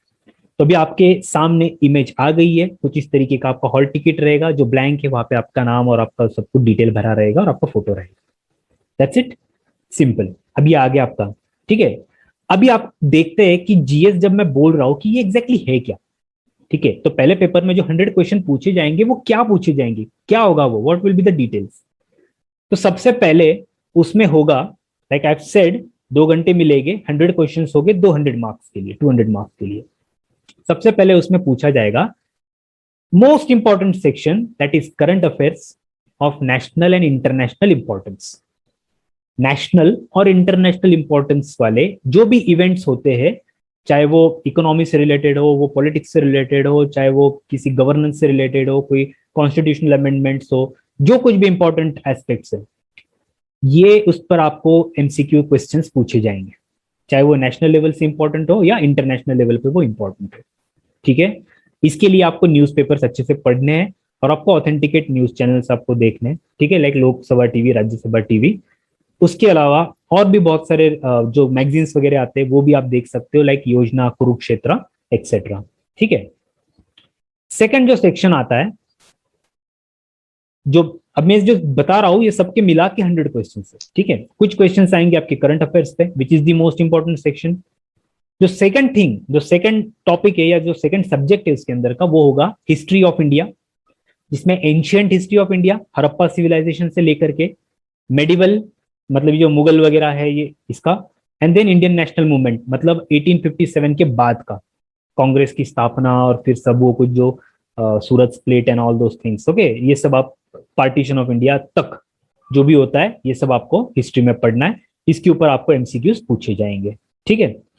Third will be Indian and world geography, India का ज्योग्राफी और वर्ल्ड का geography. Again it is very easy, नाम देख के वो लगता है वर्ल्ड ज्योग्राफी, नहीं, it is again divided into physical geography, human and economic geography, geography of India and map reading, ठीक है। तो ज्योग्राफी थ्रू मैप्स जिसे कहते हैं। तो ऐसे ही आपका तीसरा सेक्शन, ठीक, मतलब ये पहले पेपर में इनसे इन सबको मिला करके क्वेश्चन आ रहे हैं। Then there is Indian polity and governance, in short it is civics, नागरिक शास्त्र। तो इसमें जो सबसे बड़ा सेक्शन होता है वो होता है आपका इंडियन कॉन्स्टिट्यूशन का। इंडियन कॉन्स्टिट्यूशन के बारे में आपको पूछा जाएगा, ठीक है, और कुछ गवर्नेंस से रिलेटेड क्वेश्चंस पूछे जाएंगे। इसमें भी करंट अफेयर्स का वेटेज आता है, ठीक है। अगर इंडियन पॉलिटी में कोई भी ऐसा कॉन्स्टिट्यूशन से रिलेटेड, कॉन्स्टिट्यूशनल अमेंडमेंट से रिलेटेड कोई चीज हो रही है तो वो आप करंट अफेयर्स में भी बता सकते हो, पॉलिटी से भी बता सकते हो। तो you have to like synchronise all those things. Then Indian economy and social development. ना सोशल डेवलपमेंट, सामाजिक सुधार, ये तभी हो सकता है जब आपका इकोनॉमिक डेवलपमेंट होगा।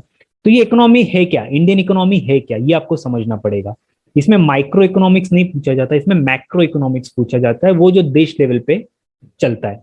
इसमें फिस्कल पॉलिसीज है, मॉनेटरी पॉलिसीज है, ठीक है, बैंकिंग सिस्टम है, ठीक, शेयर मार्केटिंग वगैरह क्या है वो सब कुछ है। तो ये सब मिला करके इंडियन इकोनॉमी काफी इजी है, सुनने में बड़े बड़े नाम लगते हैं but it is very easy. और एक बार आपको समझना शुरू हो जाए then it is again very easy, I will tell you. एक बार समझना शुरू हो जाए तो आप पूरा समझ जाओगे। तो Indian economy and social development. उसके बाद में जो हम लोग स्कूल में पढ़ते थे ईवीएस, एनवायरमेंटल स्टडी, ठीक है, पर्यावरण शास्त्र, ये वो है। Environmental ecology, biodiversity and climate change. Overall मिला के अगर मैं एक बात कहूँ तो ये है एनवायरमेंट से रिलेटेड, ठीक है। तो उसमें इसमें क्या आता है, तो इसमें आपको कुछ बेसिक फैक्चुअल क्वेश्चंस आएंगे कि ये इकोलॉजी कैसी होती है, कौन सी इकोलॉजी होती है, फूड चेन क्या होती है, पिरामिड्स कैसे होते हैं, इसके अलावा बायोडाइवर्सिटी किस चीज को कहते हैं, कैसे वो इफेक्ट होती है, कौन कौन से होती है, अल्गल ब्लूम किसे कहते हैं, बायोलॉजिकल ऑक्सीजन डिमांड क्या होता है, दीज काइंड्स ऑफ जो इंफॉर्मेटिव टॉपिक्स है। उसके अलावा like climate change, what is climate change, what are green house gases. इसके अलावा कुछ लॉज पास किए गए like environmental protection act, project tiger एक है, प्रोजेक्ट एलिफेंट है। तो ये जितनी भी चीजें हैं इसके अंदर कुछ डिटेल्स है, कुछ इंपॉर्टेंट फैक्ट्स है जो हमें पता होने चाहिए, जो इसके अंदर कवर हो जाते हैं, ठीक है। Again it is very important section. with recent developments environment is gaining high importance, okay। और लास्ट में होता है जनरल साइंस। अब अगर आप एमपीएससी दे रहे हो तो जनरल साइंस में बायोलॉजी, फिजिक्स, केमिस्ट्री से रिलेटेड हल्के फुल्के जो आपके स्कूल लेवल तक के वो क्वेश्चंस पूछे जाते हैं। बट यूपीएससी में वैसा नहीं होता। यूपीएससी में आपको जो साइंस है, साइंटिफिक डेवलपमेंट, वो करंट अफेयर से आपको लिंक करनी पड़ती है। तो द हिंदू नाम का जो न्यूज़पेपर आता है जो आप पढ़ेंगे आगे, उसके अंदर वेडनेसडे को एक साइंस का सेपरेट पेज आता है, तो उसमें आपको समझता है कि साइंटिफिक डेवलपमेंट क्या क्या हो रही है, ठीक है। तो उन साइंटिफिक डेवलपमेंट को आपको पढ़ना होता है। तो करंट अफेयर से उसको आप लिंक कर सकते हो, like development in biotechnology, like artificial intelligence. ये जो टॉपिक्स है ये करंट अफेयर से रिलेटेड है और ये साइंस से भी रिलेटेड है। तो ये जो जितने भी सेक्शन है अगर आप देखेंगे स्पेसिफिकली, ये चार, इंडियन पॉलिटी मतलब कॉन्स्टिट्यूशन से रिलेटेड, इंडियन इकोनॉमी, एनवायरमेंट और साइंस, इसको आप डायरेक्टली लिंक कर सकते हो करंट अफेयर्स के साथ। हिस्ट्री ज्यादा लिंक अप नहीं होता but still you can sometimes link, क्योंकि अगर कुछ डिस्कवरीज होती है किसी चीज को लेके, अगर कंट्रोवर्सी होती है, अगर हिस्ट्री से वो लिंक होता है then it can be linked. And again geography can be linked but not to that great extent जितना ये बाकी लिंक होते हैं, ठीक है। तो इस तरीके से इन सब टॉपिक्स को मिला के 100 क्वेश्चंस आते हैं जिसको आपको सॉल्व करना होता है, राइट। एग्जाम्पल के तौर पे अभी इन पे किस तरीके के क्वेश्चंस आते हैं, तो मैंने एक क्वेश्चन लिया है विच इज रिलेटेड टू थोड़ा बहुत साइंस एंड थोड़ा बहुत current affairs. Try and solve this question, okay. एक एमसीक्यू मैंने आपके सामने प्रैक्टिस के लिए दिखाया कि किस तरीके का क्वेश्चन आता है। फॉर एग्जाम्पल क्वेश्चन है, consider the following statements about भी मैप। अब ये भी map you must have heard about it, okay. Consider the following statement about भी मैप जो आपके मोबाइल में होता है। First statement is, it is UPI based payment transfer interface. Payment के ट्रांसफर के लिए यूपीआई बेस्ड ये सिस्टम है, ये ऐप है पेमेंट के ट्रांसफर के लिए, ठीक है। Second, it cannot be used outside India. ये इंडिया के बाहर यूज नहीं किया जा सकता। अब क्वेश्चन आता है नीचे, which of the above statement is are true. Either एक स्टेटमेंट होगी या दोनों होंगे, ठीक है, इसलिए इज एंड आर ट्रू। अब यहां पे पूछा गया कि ट्रू कौन से, right. Now first thing I know कि अगर मेरे को मोबाइल में I have transferred money using it, then first statement is true payment transfer के लिए। तो किस तरीके से सॉल्व किया जाता है, when I know first statement is true और नीचे के ऑप्शंस में से मुझे पता करना है कि कौन सा करेक्ट ऑप्शन है, तो first I know when first statement is true I will eliminate वो ऑप्शंस जिसमें वन नहीं है, फर्स्ट स्टेटमेंट नहीं है। लाइक हियर ए में तो है बट बी में नहीं है, so I am eliminating B, right. C क्या बोल, डी क्या बोल रहा है, नाइदर वन, मतलब डी में भी नहीं है, so I am eliminating to. तो इट इज लाइक केबीसी वाला 50-50 ऑप्शन हो गया, ठीक है। अब मेरे पास दो ऑप्शन बचे। Can be map be used outside India, अब ये सवाल है। पहला वाला तो ट्रू है ना, तो इफ अगर आपने करंट अफेयर्स थोड़े बहुत पढ़े होंगे, जब ये भी मैप आया था उसके बारे में एक आर्टिकल पढ़ा होगा, तो you know yes you can use it outside India. अगर आप बाहर होते हो और अगर आपको पेमेंट ट्रांसफर करना है, yes you can do it. मतलब सेकंड स्टेटमेंट भी जो है ये इनकरेक्ट है, इट कैन बी यूज्ड, क्योंकि यहाँ पे लिखा है कैन नॉट बी यूज्ड, ठीक है। तो ये स्टेटमेंट बन जाता है गलत।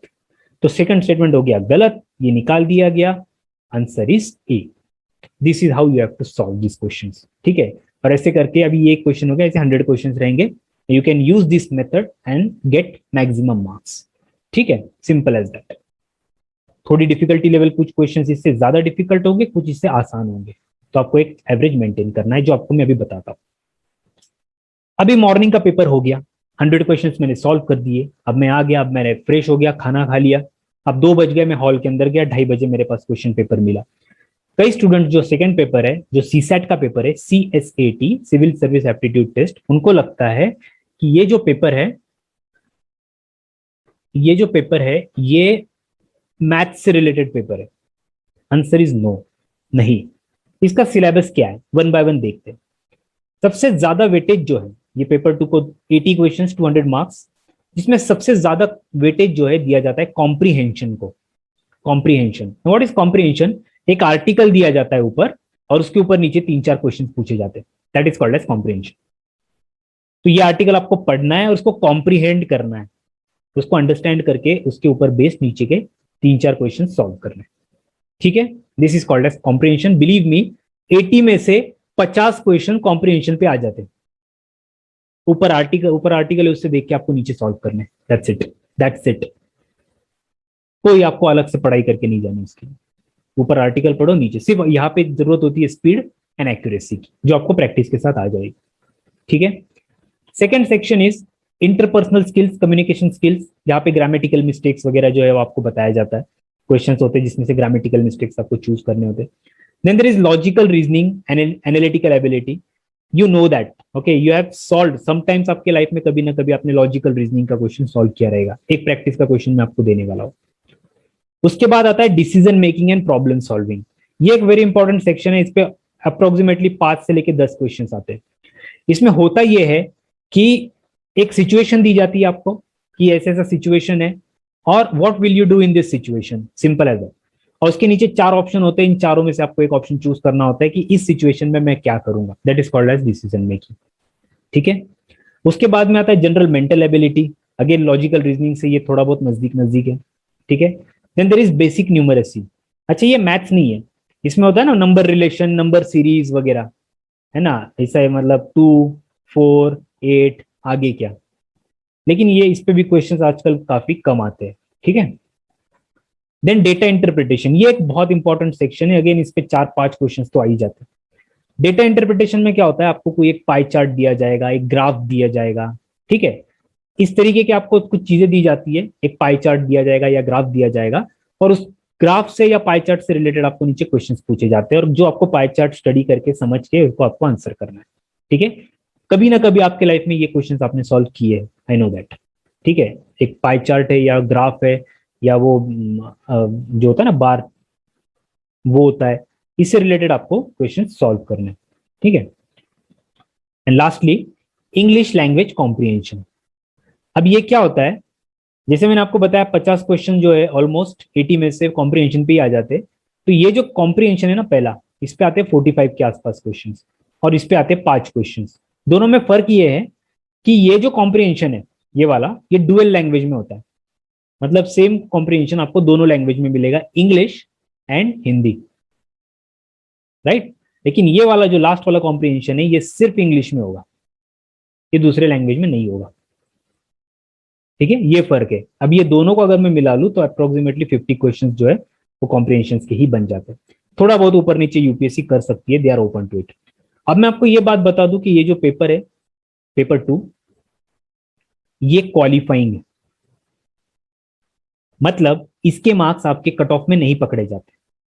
इसमें आपको 33% मार्क्स स्कोर करने होते हैं, मतलब 200 में से 66 मार्क्स। 66 मार्क्स आप स्कोर कर लो, you are passed in second paper, आपको पास डिक्लेयर कर दिया जाता है। लेकिन अगर आप 66 मार्क्स नहीं स्कोर कर पाए तो आपका पहला पेपर चेक नहीं किया जाएगा। This is something that you must clear this paper.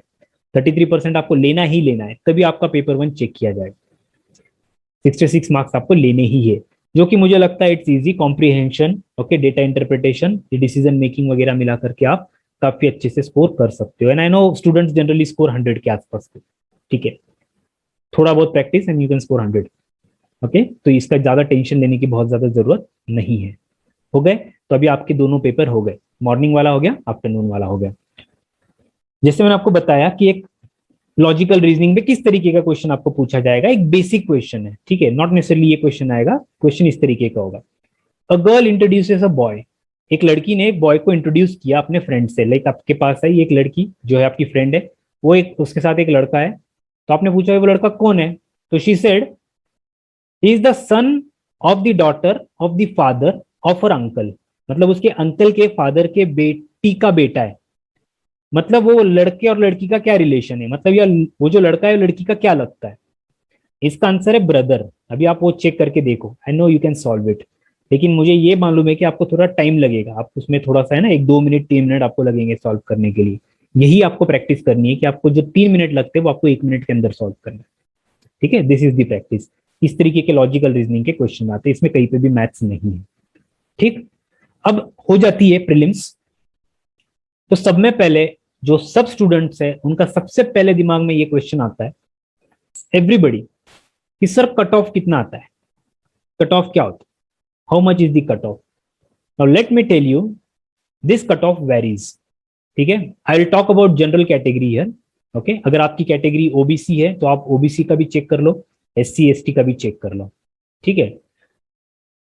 General की अगर मैं बात करूं तो 2019 में ये कट ऑफ था 98, ठीक है। 2018 में भी ये कट ऑफ था 98 and it is out of 200, 200 में से 98 which is less than 50%, think 50% से भी कम, ठीक। 2017 में थोड़ा हाई गया था, पेपर थोड़ा कंपैरेटिवली इजी था, इट वाज 105.34। और 2016 की बात करूं तो थोड़ा और ज्यादा इजी था पेपर, इसलिए 116 वो कट ऑफ गया था। तो वो वेरी करता है, 98 भी है 116 भी है, डिपेंडिंग कि वो पेपर कितना टफ है या इजी है। इससे नीचे भी आ सकता है 98 से, 116 से ऊपर भी जा सकता है। So I think I always tell my students कि जब भी आप प्रिपेयर करो 125 के लिए प्रिपेयर करो। तो अगर 125 है तो you are safe. Now depending upon that you can check, depending upon your category, OBC वाला, ठीक है, ओबीसी वाला कितना फर्क आता है देखो, अप्रोक्सीमेटली 6 मार्क्स का फर्क है, ज्यादा नहीं। एससी वाला और एसटी वाला, ठीक है। So depending upon your category you can just take a view. Simple.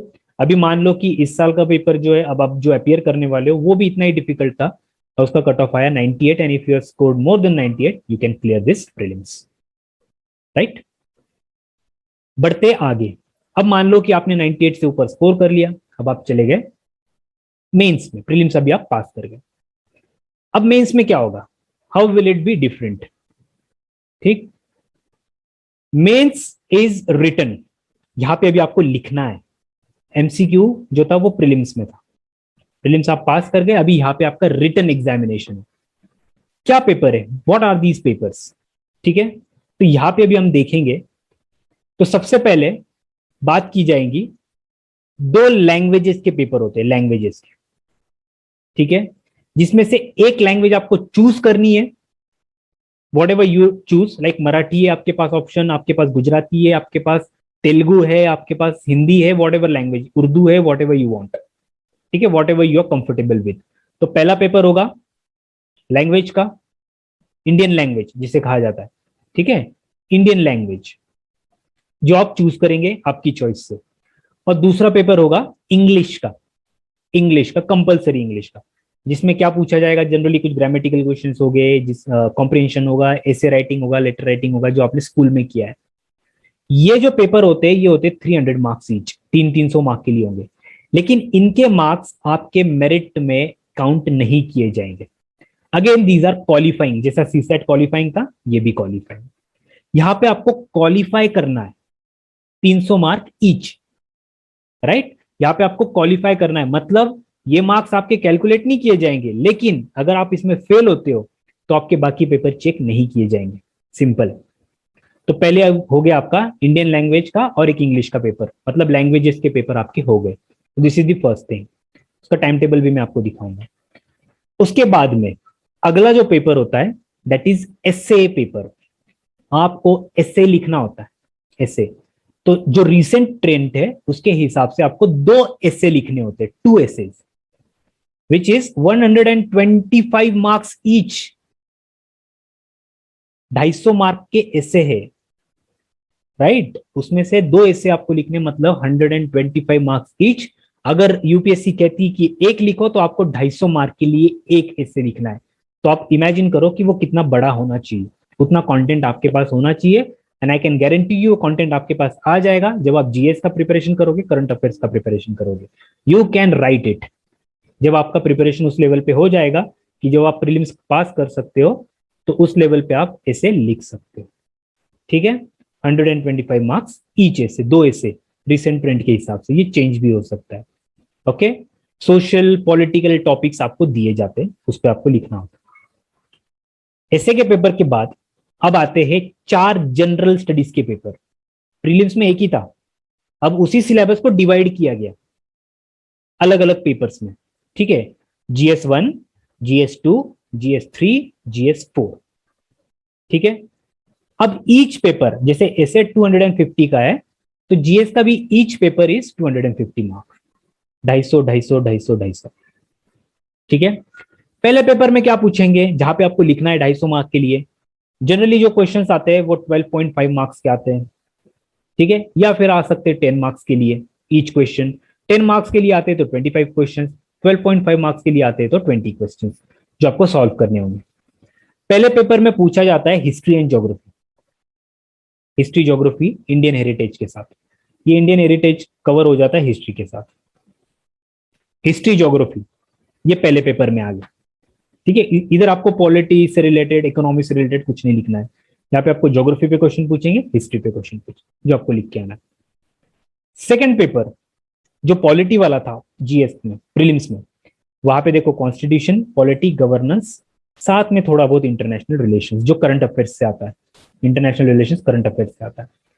तो अगेन वो जीएस में था प्रीलिम्स में, वो ये जीएस पेपर 2 में, यहाँ पे सिर्फ यहाँ पे आपको लिखना है। तो यहाँ पे सब में ज्यादा वेटेज है कॉन्स्टिट्यूशन ऑफ इंडिया को, ठीक है। फिर उसके बाद में आता है थर्ड पेपर।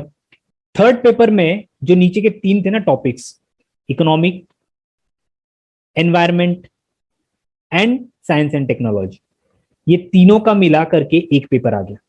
पहले में हिस्ट्री ज्योग्राफी हो गया, दूसरे में कॉन्स्टिट्यूशन इंटरनेशनल रिलेशन आ गया, तीसरे में फिर आप साइंस, इकोनॉमी और एनवायरमेंट तीनों को मिला करके क्वेश्चन डाल दिए। मतलब 10 क्वेश्चन इकोनॉमी पे, 5 क्वेश्चन साइंस टेक्नोलॉजी पे, 5 question environment and disaster management, simple. ठीक है, अब आपका हो गया थर्ड पेपर, सिलेबस वही है, वहां पे एमसीक्यू था, यहाँ पे रिटर्न है। ओके, और लास्ट में जो चौथा पेपर होता है वो होता है आपका एथिक्स, इंटीग्रिटी एंड एप्टीट्यूड। इस पेपर से आपकी थिंकिंग प्रोसेस चेक की जाती है कि आप किस तरीके से सोचते हो। आपको कई सारे सिचुएशन बेस्ड क्वेश्चन भी आएंगे, आपको आपकी एथिक्स क्या है, आपकी मोरालिटी कैसी है वो चेक किया जाएगा, आपकी इंटीग्रिटी कितनी है वो आपका चेक किया जाएगा, डिसीजन मेकिंग टाइप के क्वेश्चंस भी इसमें आएंगे। तो ये जो है ये एक अलग पूरा सेक्शन है, टॉपिक है, बहुत डिफिकल्ट नहीं है। हार्डली आप 15-20 दिन 25 दिन अगर आप बैठे तो आप अच्छे से पूरा पेपर प्रिपेयर कर सकते हैं। ठीक है, कई सारी चीजें ये आपको आपके अंदर से, और ये जो एथिक्स का पेपर है ना, इसका बहुत सारा जो ग्राउंड है ये जीएस पे ही बन जाता है। जब आप जीएस पढ़ते हो ना तो एथिक्स का कई सारा ग्राउंड बनता है उसके लिए, और उसके बाद में एथिक्स के जो एडिशनल टॉपिक्स है उसके ऊपर आप बिल्टअप कर सकते हो। ठीक है, तो इस तरीके से आपके चारों जीएस के पेपर कंप्लीट हो जाते हैं, एसए का पेपर और 4 जीएस का पेपर। उसके बाद में यूपीएससी में एक नोवेल्टी है, एक नई चीज ये है, अलग चीज है कि आपको एक ऑप्शनल सब्जेक्ट चूज करना होता है, वो आपके चॉइस से एक सब्जेक्ट जो आपको चूज करना होता है, जिसके ऊपर, जिसे हम लोग ऑप्शनल पेपर कहते हैं, ऑप्शनल सब्जेक्ट, उस पे आते हैं 2 पेपर एक ही subject. For example my optional subject was geography, right? तो ज्योग्राफी मैंने चूज कर लिया। अब ज्योग्राफी मैंने चूज किया अलग से ऑप्शनल सब्जेक्ट, तो ज्योग्राफी पे मुझे 2 पेपर दिए जाएंगे, पूरा सिलेबस 2 हिस्सों में डिवाइड किया जाएगा, पेपर 1 में और पेपर 2 में। तो ज्योग्राफी के ही मुझे 2 पेपर देने हैं, एक मॉर्निंग में एक आफ्टरनून में, राइट? तो ये हो गए अगेन 250 मार्क के। ठीक है, तो अब ये ग्रैंड टोटल बनता है, अगर आप चेक करें, 250 प्लस 250 प्लस 250, यहाँ का 250, 250, ये 250 और ये 250, ये 300 ईच नहीं कैलकुलेट किया जाएगा। तो ये ग्रैंड टोटल अगर आप कैलकुलेट करें तो इट बिकम्स 1750। ये होते हैं आपके मेंस के मार्क्स। तो जो भी आपका कट ऑफ लगता है it is out of 1750 marks. 1750 marks का आपको लिखना है जिससे आपका मेरिट लगेगा। ठीक है, 1715 में से जितने मार्क्स आपको मिलते हैं, कट ऑफ के अगर ऊपर है तो फिर आपको बुलाया जाता है पर्सनैलिटी टेस्ट के लिए, जो होती है 275 मार्क्स के लिए। अभी आप टोटल ये याद रखो, अब इसमें मिला दो 275 मार्क्स, तो ये टोटल बन गया 2025 मार्क्स। तो आपका जो फाइनल मेरिट लगता है, final list, that score will be out of 2025 marks. उसमें से जितने मार्क्स आप लेंगे, जितनी ज्यादा मार्क्स आपको मिलेंगे उतनी हाइयर पोस्ट आपको मिलेगी, जितनी लोअर रैंक आपकी रहेगी उतनी लोअर पोस्ट आपको मिलेगी। ठीक है, तो एसए का पेपर, 4 जीएस के पेपर, एक ऑप्शनल का paper, essay GS optional, essay GS optional, इतना याद रखो। एसए 4 जीएस 2 ऑप्शनल, 1 4 2, 1 2 का 4, 4 2 का 1, 1 4 2। ठीक है, ये आपका मेंस का। फिर इंटरव्यू के लिए अगर आप उतने अच्छे मार्क्स लिए बुलाएंगे, 275 मार्क्स में से आपको मार्क्स दिए जाएंगे जो आपके मेंस के मार्क्स में ऐड किए जाएंगे, और फाइनल मार्क्स, फाइनल जो लिस्ट लगेगी वो आपकी 2025 मार्क्स से लगेगी। अगर आपका स्कोर अच्छा है तो यू विल क्वालिफाई। ठीक है, कट ऑफ देख लेते हैं। उससे पहले एक टाइम टेबल देख लेते हैं, आपको समझ में आना चाहिए कि मैं एग्जाम के लिए अगर जाऊंगा तो ये पेपर मुझे कैसे देने, कब कब देने। ठीक है, तो टाइम टेबल हम अगर आप देखें तो सी, सबसे पहला जो दिन है फर्स्ट डे, उस दिन मेरा सिर्फ एक ही पेपर होता है, वो होता है एसए का। ठीक है, वो होता है सुबह 9 से 12, 9 to 12, राइट? दोपहर में there is no paper, I can go home.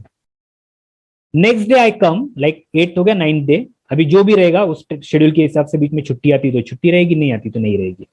तो यू कैन सी ऐसे हो गया। अब यहाँ पे है जीएस का पेपर 1 और जीएस का पेपर 2। जीएस पेपर 1 में हिस्ट्री ज्योग्राफी था, पेपर 2 में कॉन्स्टिट्यूशन एंड इंटरनेशनल रिलेशन था, राइट? एक ही दिन में 9 से 12 हिस्ट्री ज्योग्राफी, 9 से 12, राइट? एंड दोपहर में 2 से, अब 12 के बाद आप बाहर आओ, खाना खाओ, फ्रेश हो जाओ, 2 बजे आपको दूसरा पेपर मिलेगा, 2 से 5 आपको लिखना है जीएस पेपर 2। सी, पेपर 1 हो गया, पेपर 2 हो गया, अब अगले दिन हो गया, अब 2 ही दिन हुए, 3 पेपर हो गए। Third day you come, third day you come and you have general studies paper 3, सिर्फ 10 तारीख है, general studies paper 3 and general studies paper 4, again 9 से 12, 2 से 5, 9 से 12, 2 से 5, 3 घंटा, राइट? अभी आपके जीएस के भी पेपर खत्म हो गए। ओके, अभी इसके बीच में इनको छुट्टी मिली है, ठीक है, जो भी आपका टाइम टेबल रहेगा उस वक्त में। उसके बाद में 10 के बाद डायरेक्टली वो 16 तारीख को आ रहे हैं, ये टाइम टेबल है 2020 का रिसेंटली। तो अब डायरेक्ट 16 तारीख को आ रहे हैं, और जैसे मैंने आपको बताया था 16 तारीख को क्वालिफाइंग पेपर है दो। इंडियन लैंग्वेज, ये लिस्ट है, इसमें से आप चूज कर सकते हो Assamese, Bengali, Bodo, Dogri, Gujarati, Hindi, Marathi, Maithili, whatever your choice. और दोपहर में होगा 2 से 5 इंग्लिश का पेपर। ये सिर्फ क्वालिफाइंग, इधर क्वालिफाई करना है, ये मेरिट में नहीं पकड़ा जाएगा। इस दिन आप थोड़े रिलैक्स होते हो मेंटली, राइट। और फिर लास्ट में अगर आप देखें 17 तारीख को, तो ऑप्शनल के 2 पेपर एक ही दिन में कंडक्ट कर लिए जाते हैं। एक होता है 9 से 12, दूसरा होता है 2 से 5।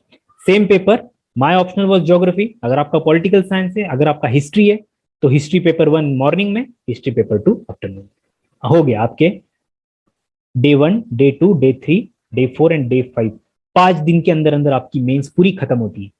5 days मेंस पूरा खत्म, एक दिन में प्रीलिम्स खत्म, 5 दिन में मेंस खत्म। लिख के आ गए, अब आप रिलैक्स हो गए, अब घर पे आए, आराम किया, ठीक है। कट ऑफ की लिस्ट आई। अब मेंस का, अभी हमको पता है मेंस कितने मार्क्स का था, 1750 मार्क्स का था मेंस।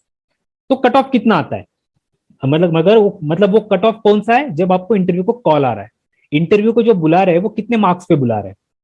अगर आप देखें जनरल का मैं अगर बात करूं, and you can see according to your categories, ठीक है।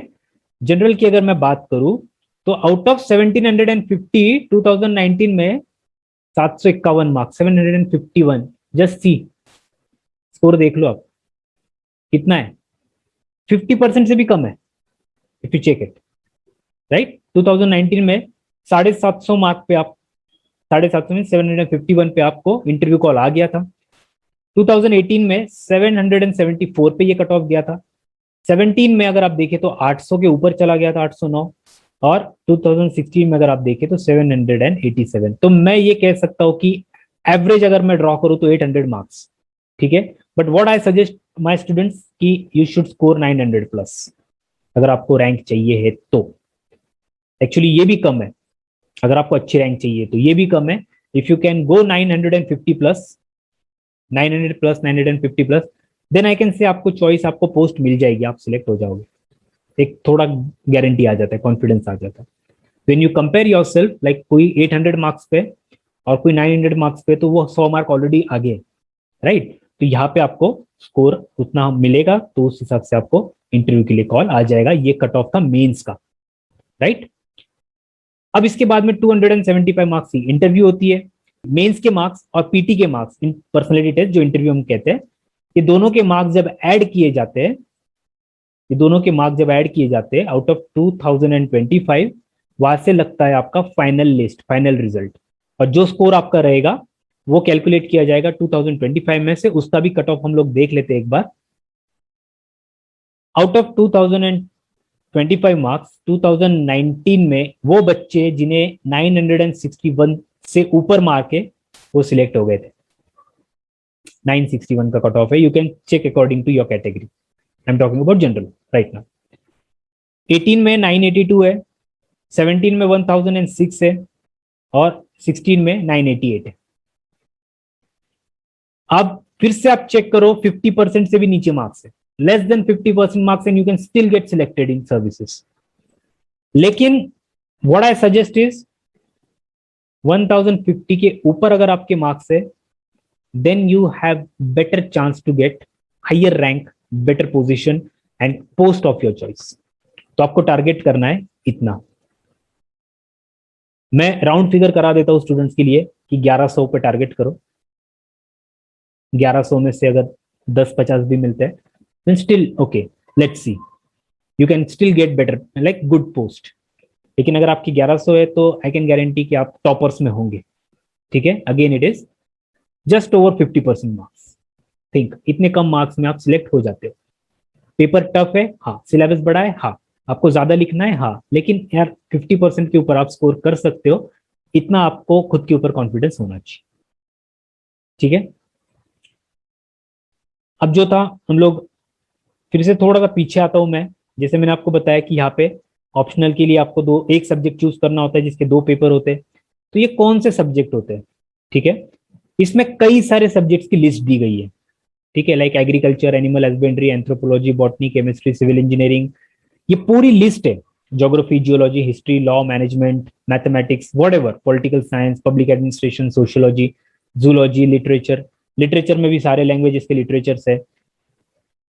इनमें से आपको एक अपनी चॉइस का चूज करना है, अपनी चॉइस का एक सब्जेक्ट आपको सिलेक्ट करना है, अपनी चॉइस, नो रिस्ट्रिक्शन। कई स्टूडेंट्स को ये लगता है कि क्या अगर मैं साइंस बैकग्राउंड से हूँ, like if I am BSc और if I am an engineer, तो क्या मैं ज्योग्राफी, हिस्ट्री, पब्लिक एडमिनिस्ट्रेशन ले सकता हूँ? You can, you are free to do that.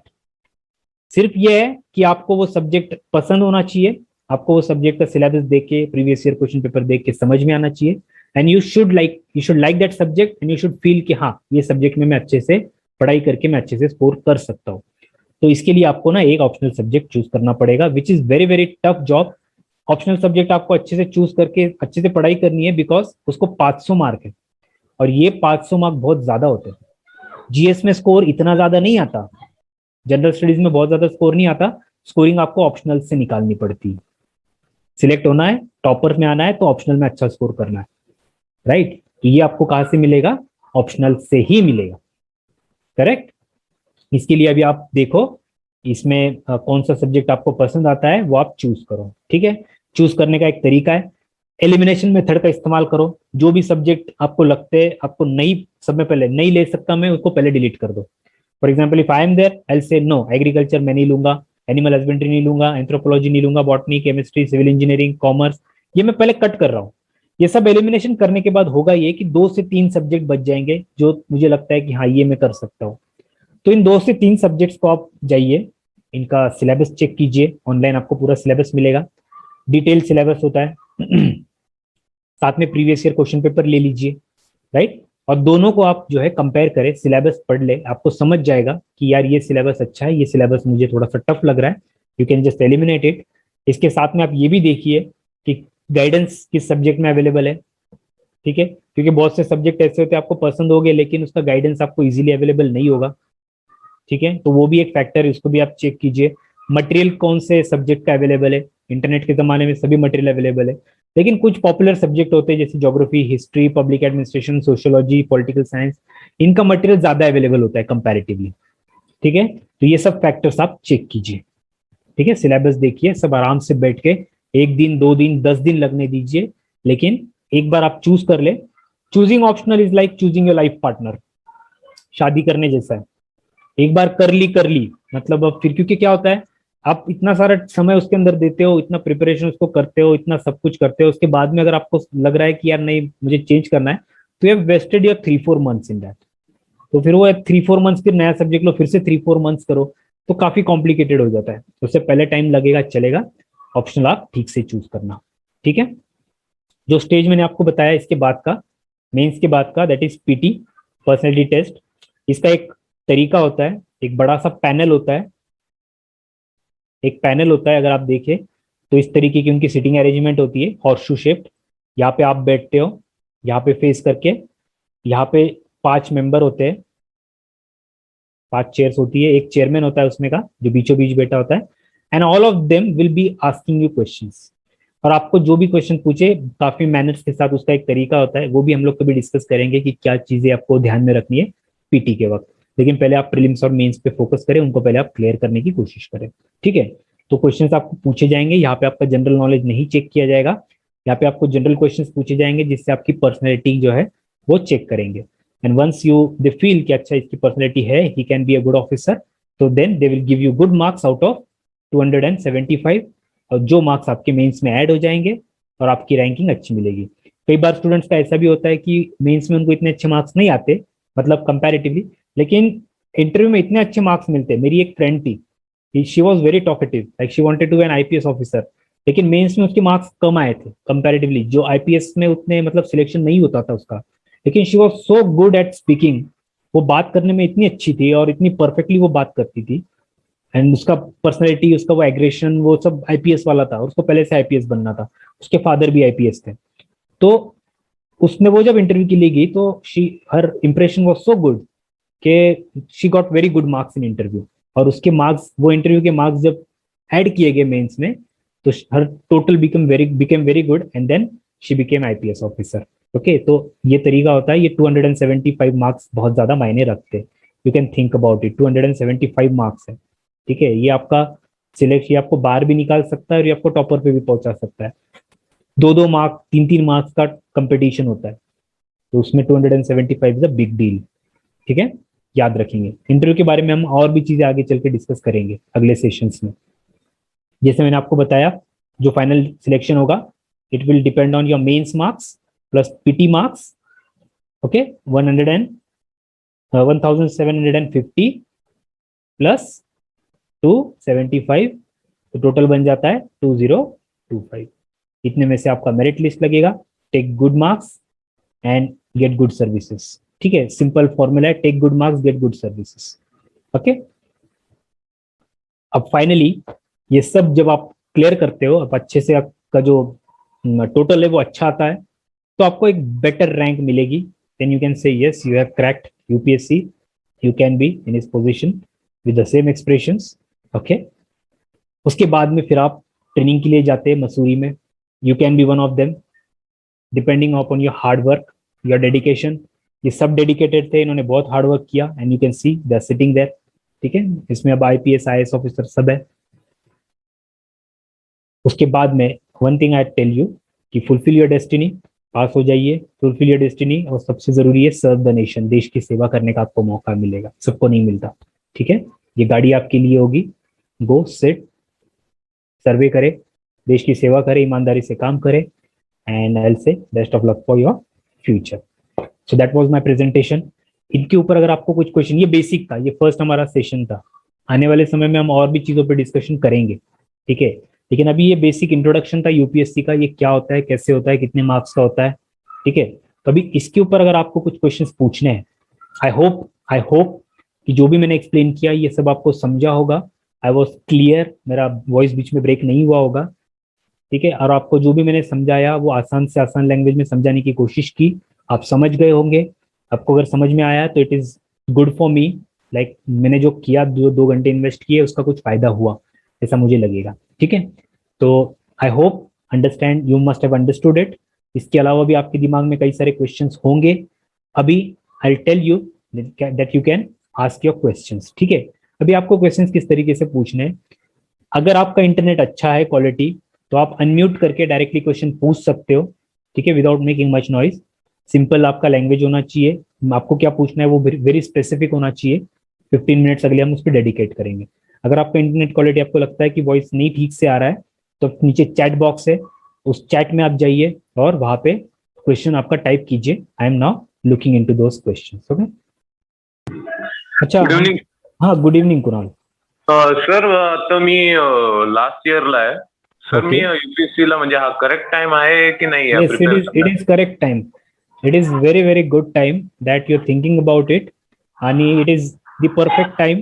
तू आता लास्ट इयरला जर एंटर झालेला असेल तर तुझं कॉलेजचं पण एज्युकेशन त्याच्यामुळे ब्रेक होणार नाही याची काळजी घे. ठीक आहे, आणि आत्तापासून जर तू प्रिपेअर केलं तर ज्यावेळेस बघ तुझं प्रिपरेशन मेन, तू एक्झाम कधी देणार आहे, मी तुला हे सजेस्ट करणार नाही की की तू डायरेक्टली, आता तुझं ग्रॅज्युएशन संपलं की डायरेक्टली तू मार्च एप्रिल मध्ये जेव्हा पण प्रिलिम्स असेल डायरेक्ट एक्झामला अपियर हो. नाही, तू आत्ता जर प्रिपेअर करायला सुरुवात केली तर युपीएससी प्रिपरेशन मध्ये काय असतं की there is like basic study असतं. फर्स्ट बेसिक बुक्स असतात, those books are NCERT books.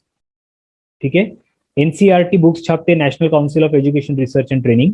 At least तुझं ग्रॅज्युएशन संपेपर्यंत हे एनसीईआरटी बुक्स वाचून झाले पाहिजे, म्हणजे तुझं बेसिक जे आहे, बेस तुझं स्ट्रॉंग झालं पाहिजे. आता तू ते कसं करतोय, तू अकॅडमी जॉईन करून करतोय, सेल्फ स्टडी करून करतोय, एनसीईआरटी वाचून करतोय, दॅट डिपेंड्स ऑन यू. ठीक आहे, I not say anything about that. NCERT वगैरे जे आहे, तुझं फाउंडेशन स्ट्रॉंग झालं की तुझं ग्रॅज्युएशन संपेल, तू ग्रॅज्युएशन क्लिअर करशील, त्याच्यानंतर you can directly start preparing. ठीक आहे, तर आता तुझं 2022 मध्ये ग्रॅज्युएशन कम्प्लीट होईल, right, 2022. So I will suggest you, तू प्रिलिम्स जी आहे 2023 ची प्रिपेअर करायला आत्तापासून सुरुवात कर, म्हणजे 2022 तुझा रिझल्ट लागेपर्यंत ग्रॅज्युएशनचा तुझी बेसिक कन्सेप्ट क्लिअर झालेले असतील. आणि मग जे मेन्स बुक आहेत, जे मेन बुक्स असतात, जे रेफरन्स बुक्स ज्याला आपण म्हणतो, त्या पुढच्या एका वर्षामध्ये तू रेफरन्स बुक वाचू शकतो. म्हणजे या वर्षी तू आत्तापासून 2022 पर्यंत, मार्च एप्रिल 2022 पर्यंत बेसिक स्ट्रॉंग करून घे, आणि 2022 ते 2023 ची प्रिलिम्स, 2022 पासून 2023 या एका वर्षामध्ये रेफरन्स बुक्स वाच, 3-4 वेळेस रिव्हिजन कर. आय एम शुअर जर तू व्यवस्थितपणे केलं तर 2023 ची प्रिलिम्स तू सहज पास करशील. कारण आता तुझ्या हातात 2 वर्ष आहे, अभ्यासाला वेळ लागतो, ही गोष्ट लक्षात घे. ठीक आहे. So I think. Hello sir. Hello sir, good evening. मला कोण? हा, प्रथमेश, राईट? हा सर, माझा प्रश्न असा आहे की म्हणजे 12वी नंतर जसं म्हणलं तसं ग्रॅज्युएशनच्या स्टार्टिंगला युपीएससी ची स्टडी कशी करावी म्हणजे? हा, can you repeat your question? तुझा आवाज ब्रेक झाला मध्ये. हे सर की आता माझी जस्ट 12वी झाली आहे आणि युपीएससी ची स्टडी म्हणजे कसं करू? आणि सुरुवातीला आणि म्हणाला की 12वीच्या आधी जे म्हणजे जो का आपला जो आधीच्या ह्याचा अभ्यास आहे, स्टडी जो म्हणजे आपला बेसिक वीक आहे, ते पण म्हणजे कव्हर करत कसं स्टडी करायचा? हे बघ, आता तू 12वी क्लिअर झालायस? हा, अच्छा, म्हणजे माझी ह्याच वर्षी झाली. ओके. तर तू आता काय करायचं, इथून तू डेली 2 तास लायब्ररीमध्ये जाऊन बसायचं. हा, लायब्ररी तुझी कॉलेजची असेल तिथे जाऊन बस, किंवा तू बाहेर जी लायब्ररीज असतात, स्टडी रूम्स असतात, तिथे जाऊन बस. ठीक आहे. ओके. त्यामध्ये तू एनसीआरटीचे बुक्स, जे आपला सिलेबस आहे त्या सगळ्या सब्जेक्टचे एनसीआरटीचे बुक्स घे. ठीक आहे. आणि डेली 2 तास एक सब्जेक्ट घ्यायचं. समजा तू जिओग्राफी पासून सुरू केली तर एनसीआरटीचे जे बुक्स आहेत ते 6वी 6 standard okay to 12th standard, 12वी पर्यंत, ओके. या एनसीआरटीच्या सगळ्या सब्जेक्टच्या बुक्स घ्यायच्या. हो, आज जाऊन बस. समजा उद्यापासून तू जर जाऊन बसणार असशील, एक सब्जेक्ट चूज कर ऑफ युअर चॉईस. तुला दाखवलं हिस्ट्री आहे, जिओग्राफी आहे, कॉन्स्टिट्यूशन आहे, ते एनसीआरटी सगळे बुक्स आहेत. ठीक आहे. तर सगळ्यात पहिलं काम हे कर की एनसीआरटीचे सगळे बुक्स विकत घे. ओके. ठीक आहे. एनसीआरटीचे बुक्स विकत झाले की लायब्ररीमध्ये जास्त नाही, मी तुला 2 तास सजेस्ट करेन. रोज 2 तास जाऊन बसायचं, एक एनसीआरटीची बुक घ्यायची आणि ती 2 तास तू जेवढी वाचू शकतो तेवढी वाचायची, फुल कॉन्सन्ट्रेशनने, फुल फोकसने. ठीक आहे. ज्या दिवशी तुला वाचायला कंटाळा आला असेल, कारण तुझ्या प्रोसेसमधून मी गेलोय, मला माहिती वाचायला कंटाळा येतो, आठवड्यातून 2-3 दिवस कंटाळा येणार तुला. मग 1-2 दिवस जो कंटाळा येतो त्यावेळेस काय करायचं, तर प्रिव्हियस इयर क्वेश्चन पेपर सगळे तू विकत घेऊन घे किंवा डाउनलोड करून घे मोबाईलमध्ये, युपीएससीच्या वेबसाईटवर आहे, आणि ते previous year question paper solve करत बस. Okay sir. 2 तास बघायचं, तू क्वेश्चन वाच, आन्सर करायचा प्रयत्न कर, आणि मग त्याचा आन्सर तू चेक कर मागे, त्या बुकमध्ये दिलेला असतो. ठीक आहे. असं करत करत म्हणजे तुला जेवढं आतमध्ये टाकता येईल NCERT plus previous year question paper तेवढं टाक, तेवढं तू इट करत. 3 वर्षामध्ये तुला सांगतो मी, तुझे सगळे प्रिव्हियस इयर क्वेश्चन पेपर झालेले असतील, तुझे सगळे एनसीआरटी झालेले असतील. तुझं ग्रॅज्युएशन संपल्यानंतर डायरेक्टली रेफरन्स बुक घ्यायचे आणि प्रॅक्टिस क्वेश्चन सॉल्व्ह करायचे रोज. तू त्यावेळेस म्हणजे ज्यावेळेस तुझ्या वर्षी तू परीक्षा देशील, you can clear it. 2 Tas formula. म्हणजे सर 6 स्टँडर्ड टू 12th स्टँडर्डच्या 6वी ते 12वी सगळ्या सब्जेक्टच्या एनसीआरटी. Okay sir. म्हणजे 10वी आणि 12वीचे का फक्त? 6वी 6th, 6वी 7वी 8वी 9वी 10वी 11वी 12वी. ओके. प्रत्येक सब्जेक्टचे एवढे बुक्स. ठीक आहे. वाटलंच तर तुला जर पैशाची वगैरे अडचण होत असते स्टुडंट लाईफ मध्ये, तर मग तू सब्जेक्ट वाईज घे. म्हणजे तुला आता तू ठरवलं ना हिस्ट्री वाचायचं, तर पहिले हिस्ट्रीचे 6वी ते 12वी घेऊन टाक. ओके. हिस्ट्री वाचून झालं, तुला त्या 1-2 महिने लागतील, 1.5 महिना. 1.5 महिन्यानंतर तू पुढच्या 2-3 महिन्यानंतर तू दे बुक्स. ठीक आहे. म्हणजे पण 2-2 महिने लावू नको, 1-1.5 महिन्यात संपवायचा प्रयत्न कर. ओके. म्हणजे जेवढं जास्त करता येईल तेवढं करतो. तेवढं जास्त तुला इनपुट टाकता येईल तेवढं जास्त इनपुट तू टाक. म्हणजे तर ह्या 2 मध्ये बेसिक पण कव्हर होऊन जाईल. सगळं कव्हर होऊन जाईल तुझं. Okay okay. Thank you sir. Tej. अच्छा, Tej. Okay Tej, what is the question? Between optional 1 and optional 2. Optional 1 आणि ऑप्शनल 2 सब्जेक्ट एकच आहे. फॉर एक्झाम्पल जिओग्राफी ऑप्शनल असेल तर जिओग्राफीचा एकच सब्जेक्ट आहे, पण त्याचा जो एंटायर सिलेबस आहे तो खूप मोठा आहे, त्याला 2 भागात डिवाइड केलेला आहे. सिलेबस डिवाइड आहे. आणि ते लँग्वेजेस आहेत इंग्लिश आणि मराठीचे, म्हणजे आपण इंडियन लँग्वेज मराठी घेतलं समजा, बरोबर. पेपरचे त्यांचेच मार्क्स आहेत का? म्हणजे एकूण 600 मार्क्सचे पेपर आहेत का? येस, 600 मार्क्स दोघांची मिळून. ऋतुजा आहे. येस ऋतुजा. मी आता 12वी आर्ट्सला आहे, मला काय ऍडवाइस? 12वी आर्ट्सला आहे, तर 12वी आर्ट्सला आहेस तर तू आता एक काम कर की तू प्रॉपरली अभ्यास कर, 12वीला चांगले मार्क्स घे, ठीक आहे, पास होशील याची काळजी घे, आणि तुझे जे आर्ट्सचे सब्जेक्ट आहेत, हिस्ट्री, जॉग्राफी, इकॉनॉमिक्स, ठीक आहे, हे सब्जेक्ट तू एकदम व्यवस्थित कर, राईट. तर त्याच्यातूनच तुझा जीएस पण प्रिपेअर होणार आहे. आणि मी जसं त्याला सजेस्ट केलं, तो आता फर्स्ट इयरला होता, तू 12वीला आहे, जास्त फरक नाहीये, एका वर्षाचा फरक आहे. तर again I will suggest you की तोच सिलेबस आहे, कारण की तू आर्ट्सला आहे, तर तुला थोडं बेनिफिट आहे की त्याच सब्जेक्टचे तू एनसीआरटी घे, ठीक आहे, आणि त्या सब्जेक्टचा अभ्यास कर. एनसीआरटी घे, सगळ्या सब्जेक्टची सिलेबस तुला आता माहिती आहे, ते सगळ्या सब्जेक्टची एनसीआरटी घे. 2 तास जाऊन लायब्ररीत बसायचं रोज, तू पण 2 तास फॉर्म्युला युज करायचा, 2 तास जाऊन बसायचा, अभ्यास करायचा, कारण तू तुझे सब्जेक्ट वाचणार आहे तेच तुला 12वीला आहे. तर हे जे तू अभ्यास करतेस ना, ते तुला त्याच्यातून तुझा युपीएससीचा पण अभ्यास होतोय आणि 12thचा पण अभ्यास होतोय, राईट. हो. तर तशा पद्धतीने टू आवर्सचा फॉर्म्युला युज कर, सगळे एनसीआरटी पासून सुरुवात कर. आता एक थांब, सायली 1 मिनिट. सायलीच्या आधी कोण बोललं? अमोल पवार बोलतोय सर मी. हा, पवार अमोल, बोल. हा सर, मी फर्स्ट इयर इंजिनिअरिंगचा विद्यार्थी आहे. मला विचारायचं आहे की युपीएससी मध्ये स्पोर्ट्स रिझर्वेशन राहतं का सर? स्पोर्ट्स रिझर्वेशन नाहीये, ठीक आहे. मी तुम्हाला हे सगळं दाखवलंय बघा, यू कॅन सी दिस. एवढे रिझर्वेशन तुम्हाला, एवढे कॅटेगरीज युपीएससी मध्ये आहेत. स्पोर्ट्स रिझर्वेशन तुला एमपीएससी मध्ये भेटेल. Okay sir. Okay. See general, EWS, OBC, SC, ST, handicap, visual impaired आणि हिअरिंग इम्पेअर्ड. सायली. हा, सायली भोईर. सर, मी आता 3rd इयरला आहे, तर मला गेटचं पण प्रिपरेशन करायचं आहे. तर युपीएससी साठी सर किती वेळ दिला पाहिजे आणि कसं स्टडी केला पाहिजे? बघ, आता तू फायनल इयरला आहे आणि तू जर 2023चा प्लॅन करत असशील प्रिलिम्सचा. सर, मी आता 3rd इयरला आहे. अच्छा, 3rd इयर म्हणजे इंजिनिअरिंग. इंजिनिअरिंगला आहे, म्हणजे तुमचा 4 वर्षाचा आहे कोर्स. Yes sir. तर तू 2024चा प्लॅन करत असणार आहे. हा, ठीक आहे. So again I will suggest you to use 3 hours formula rather than using 2 hours formula and starting from NCERT. Okay sir. NCERT. Exam साठी आपण हो, सर, एक्झाम साठी आपण मदर लँग्वेज यूज करू शकतो का? Yes, you can use your mother language. तुला हिंदीमध्ये एक्झाम द्यायची, हिंदीत देऊ शकते, मराठीत द्यायची, तू मराठीत आन्सर लिहू शकते. फुल फ्रीडम आहे तुला. Okay sir. आणि तुला सर, मराठीत- कम्प्युटर साठी जागा असतात की नाही? कशासाठी? ज्यांनी कम्प्युटर इंजिनिअरिंग केले त्यांच्यासाठी जागा असतात की नाही? युपीएससी ला काहीही घेणं देणं नाही तू काय केलंय. तुझ्याकडे फक्त ग्रॅज्युएशन असलं पाहिजे, सर्टिफिकेट असलं पाहिजे की मी ग्रॅज्युएट आहे. ओके. त्याच्यातून तुला, आता तू कम्प्युटर इंजिनियर झाली आहे, तर तुला कलेक्टर, IAS होऊन, IPS होऊन, त्याच्यामध्ये तुझा काही यूज आहे का तसा डायरेक्ट? नाही. तर युपीएससी ला काही घेणं नाही. तू इंजिनियर आहेस, तू BA केलंय, तू BCom केलंय, तू पाहिजे ती डिग्री केली आहे, तू कोणत्या कॉलेजमधून केली आहे, doesn't matter.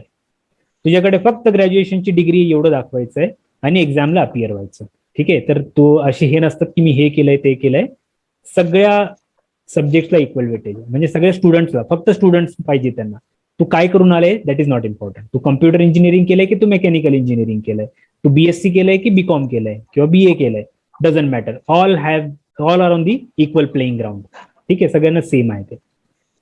Sir Kunal. Sir, माझा हे म्हणजे प्रॉब्लेम हा होता की सर न्यूजपेपर कसा वाचला पाहिजे एक्झॅक्टली? हे बघ, सुरुवातीला जे स्टुडंट्स येतात, आता समजा द हिंदू न्यूजपेपर आहे, ठीक आहे, तर मुलं जे येतात ना, सुरुवातीला सगळ्यांसोबत होतं, हे माझ्यासोबत पण झालंय की आपण पेपर उघडतो आपल्याला वाटतं की सगळंच काही इम्पॉर्टंट आहे, पण तसं नसतं. जसं जसं तुम्ही मॅच्युअर व्हाल तर तुम्हाला समजेल. बघ, न्यूजपेपरमध्ये एक पूर्ण न्यूजपेपरमध्ये ना 2 किंवा 3च अशी न्यूज असतात की जे आपल्या कामाचे असतात. ठीक आहे. कुठे भांडणं झाले, मारामाऱ्या झाल्या वगैरे ते इम्पॉर्टंट नाहीये.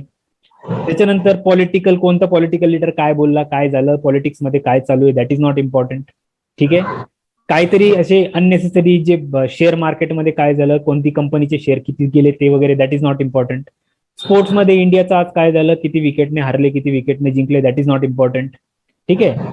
Very rarely you can find those news which are affecting the lifes of people. जसं मी तुम्हाला एक्झाम्पल दिलं की कॉन्स्टिट्युशनल अमेंडमेंटशी संबंधित आहे का, काही कॉन्स्टिट्युशनशी संबंधित, काही इंडियन इकॉनॉमीशी संबंधित आहे का, काही गव्हर्नमेंटने नवीन पॉलिसीज आणलेल्या आहेत का. ठीक आहे. तर असे जे न्यूज असतात, मोजके न्यूज असतात, राईट. तेवढे मोजके न्यूज आपण धरून जे आहे तेवढेच फक्त आपल्याला वाचायचे असतात. Let me tell you again, 2 to 3 news प्रत्येक. काही काही मुलं घेतात न्यूजपेपर घेऊन बसतात, 3-3, 4-4 तास वाचत बसतात, त्याच्यातून काहीच आउटपुट भेटत नाही. मग न्यूजपेपर मध्ये काय, हे 2 ते 3 न्यूज असतात, त्याला वाचायला तुम्हाला हार्डली 15 ते 20 मिनिटं लागतात. आणि एडिटोरियल पेज. ठीक आहे. एडिटोरियल पेज मध्ये जे आहेत 6 ते 7 जवळपास छोटे मोठे जर धरले तर एडिटोरियल्स असतात 6 ते 7. त्यातले पण 1-2 इम्पॉर्टंट असतात. आम आदमी पार्टीने काय केलं, बीजेपीने काय केलं, काँग्रेसने काय केलं, त्याच्यावर एडिटोरियल असेल तर वाचायचं नाही. पण असं जर काहीतरी असं असेल की गव्हर्नमेंटने ही पॉलिसी इम्प्लिमेंट केली आहे, तर या पॉलिसीचं सामान्य माणसावर काय इम्पॅक्ट होणार आहे, राईट. तर तुम्ही जेव्हा हेडलाईन्स वाचतात त्यावेळेस तुम्हाला ती क्लिअर होते. Next. Hello sir. Sir Roshni. Yes sir. हा रोशनी, एक रोशनीला विचार दो. यस एक सर. मुलगा एक मुलगी. येस. जैसे अभी करंट अफेयर्स के लिए वो एडिटोरियल्स का आपने कहा, तो सर मतलब पूरे न्यूज़पेपर में 2 से 3 न्यूज ही अपने कहा है, तो इम्पॉर्टेंट. हाँ मैगजीन या कोई पर्टिकुलर मैगजीन है या मंथली कंपाइलेशन है सब्जेक्ट वाइज, जैसे कंपाइलेशन है या पीटी 65, कोई एक पर्टिकुलर कोई ऐसे नहीं पढ़ सकते न्यूज़पेपर के?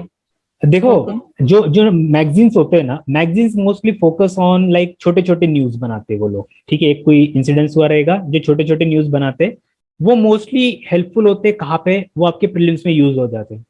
लेकिन जो मेंस के लिए आपको पर्सपेक्टिव चाहिए ना, मेंस और इंटरव्यू के लिए, वो एक ब्रॉडर पर्सपेक्टिव जो है वो आपको न्यूज़पेपर में ही मिलेगा. जो मैगजीन्स मैंने आपको बताई जो मेंस में आपको काम में आएगी, वो है योजना और कुरुक्षेत्र नाम के 2 मैगजीन्स गवर्नमेंट के होते हैं.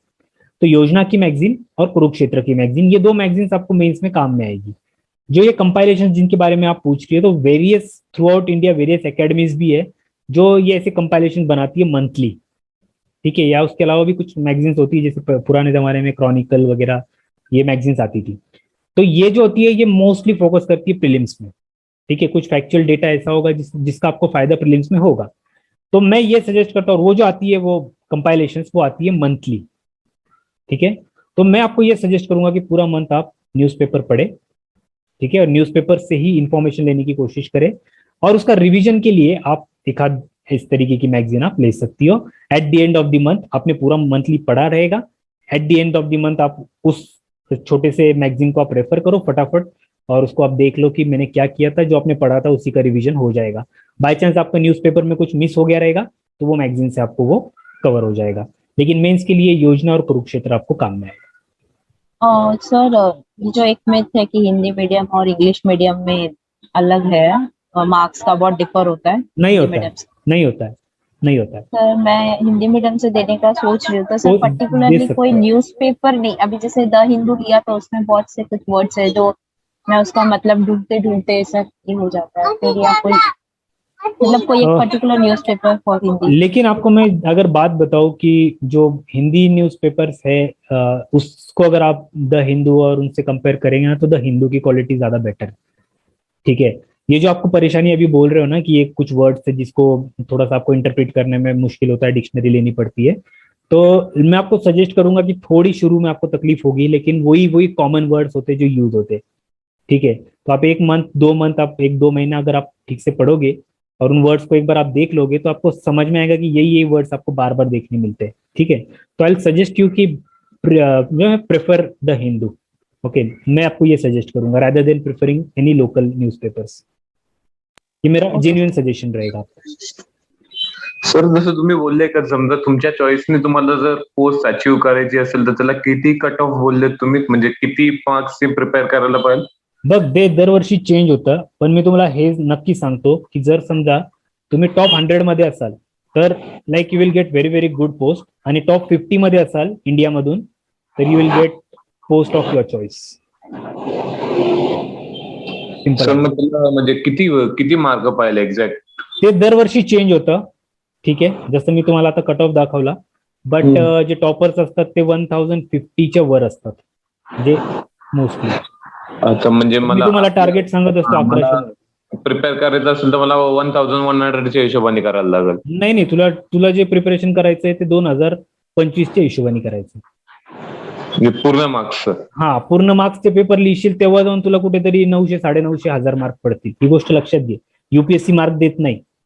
युपीएससी मध्ये असं नाही की भाई आपल्या कॉलेज सारखं की हा यांनी भरपूर लिहिले देऊन टाका मार्क्स. हा, तू 10 पैकी 10 भेटतील असं आन्सर लिहिल्यानंतर तुला 5-6 मार्क देतील ते.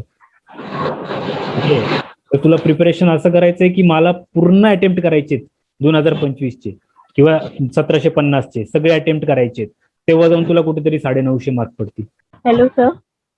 येस सर, आंसर राइटिंग में पॉजिटिव अप्रोच का मतलब क्या सर? कैसे? आंसर राइटिंग में पॉजिटिव अप्रोच का मतलब ये होता है कि सब में पहले तो आपके आंसर में बैलेंस होना चाहिए. ठीक है, कुछ भी क्वेश्चन आपके सामने पूछा जाए, ब्यूरोक्रेट जो होता है वो एक बैलेंस्ड इंसान होता है, तो एक बैलेंस जरूरी होता है बनाना आपके आंसर में दोनों तरफ का. राइट, कि आपको ये भी नहीं लिखना है लाइक इसको बहुत ज्यादा सपोर्ट कर रहा हूं मैं, ये इसके साथ खड़ा हूं, वो भी नहीं लिखना है. फॉर एग्जाम्पल मैं आपको एक इशू देता हूँ CAA और NRC का. ठीक है, जस्ट मान लो कि इसके ऊपर आप ऐसे लिख रहे हो, तो आपको ये भी नहीं दिखाना है कि किस तरीके से CAA और NRC पूरी तरह खराब है और उसको नहीं लाना चाहिए, और ये भी पूरी तरह नहीं दिखाना चाहिए कि बस आई एम इन सपोर्ट की ये हो ही जाना चाहिए. ठीक है, तो इसमें आप क्या करेंगे, एक तरफ आपके प्रोज होंगे, एक तरफ आपके कॉन्स होंगे. राइट, और जब आप आंसर फ्रेम करते हो तो उसके अंदर एक जो पॉजिटिव अप्रोच इसे कहते हैं कि there is a middle path. Gautam Buddha का जो पार्ट है, it is a middle path. Why it is called as the best path? क्योंकि वो इधर भी नहीं है इधर भी नहीं है, वो बीच में है, क्योंकि it is always said truth lies somewhere in between. तो ये इस साइड में भी ट्रुथ आपको पूरी तरह नहीं मिलेगा, इस साइड में भी ट्रुथ आपको नहीं मिलेगा, एक बैलेंस आपको मिलेगा. आपको फोकस किस तरीके से करना है, जैसे मैंने आपको टॉपिक बताया CAA NRC का, तो वहां पे आपको लाना इस जगह पे उस आंसर को, प्रोज बताने, कॉन्स बताने, और लाना इस जगह पे कि देखो वो हम लोग क्यों इंप्लीमेंट करना चाहते हैं.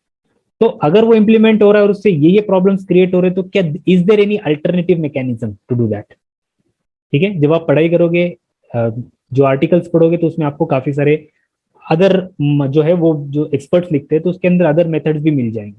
तो क्या दूसरा तरीका हो सकता है इसी चीज को इंप्लीमेंट करके सक्सेस बनाने का, विदाउट लाइक जो उसको अपोज कर रहे हैं उनको बिना इफेक्ट किए, या जिनको ऐसा लग रहा है कि इससे हमें तकलीफ होगी, इससे हमें प्रॉब्लम क्रिएट होंगे, तो उनको बिना उनके प्रॉब्लम को एड्रेस करते हुए, उनको बिना परेशानी पहुंचाए, क्या मैं कोई अल्टरनेटिव सोल्यूशन दे सकता हूं?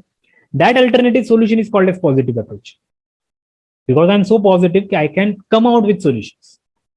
राइट, तो इसीलिए इसको कहते हैं बैलेंस्ड आंसर प्लस कंक्लूजन जो होता है लास्ट में. कंक्लूजन बहुत इंपॉर्टेंट होता है. कंक्लूजन में आप पॉजिटिविटी लाते हो. प्रोज में आप प्रोज लिखोगे, कॉन्स में कॉन्स लिखोगे, लेकिन कंक्लूजन में आप पॉजिटिव ला सकते हो. See, these are the issues, these are the problems, and if we want this to happen, but if these many peoples are getting affected, this can be the alternative mechanism through which we can implement it without affecting these people. समझ रहे हैं? This is called as positive approach. ये आपको होगा, ये चीजें ना आप सीखते हो विद टाइम, विद प्रोसेस, ये चीजें आप सीखोगे.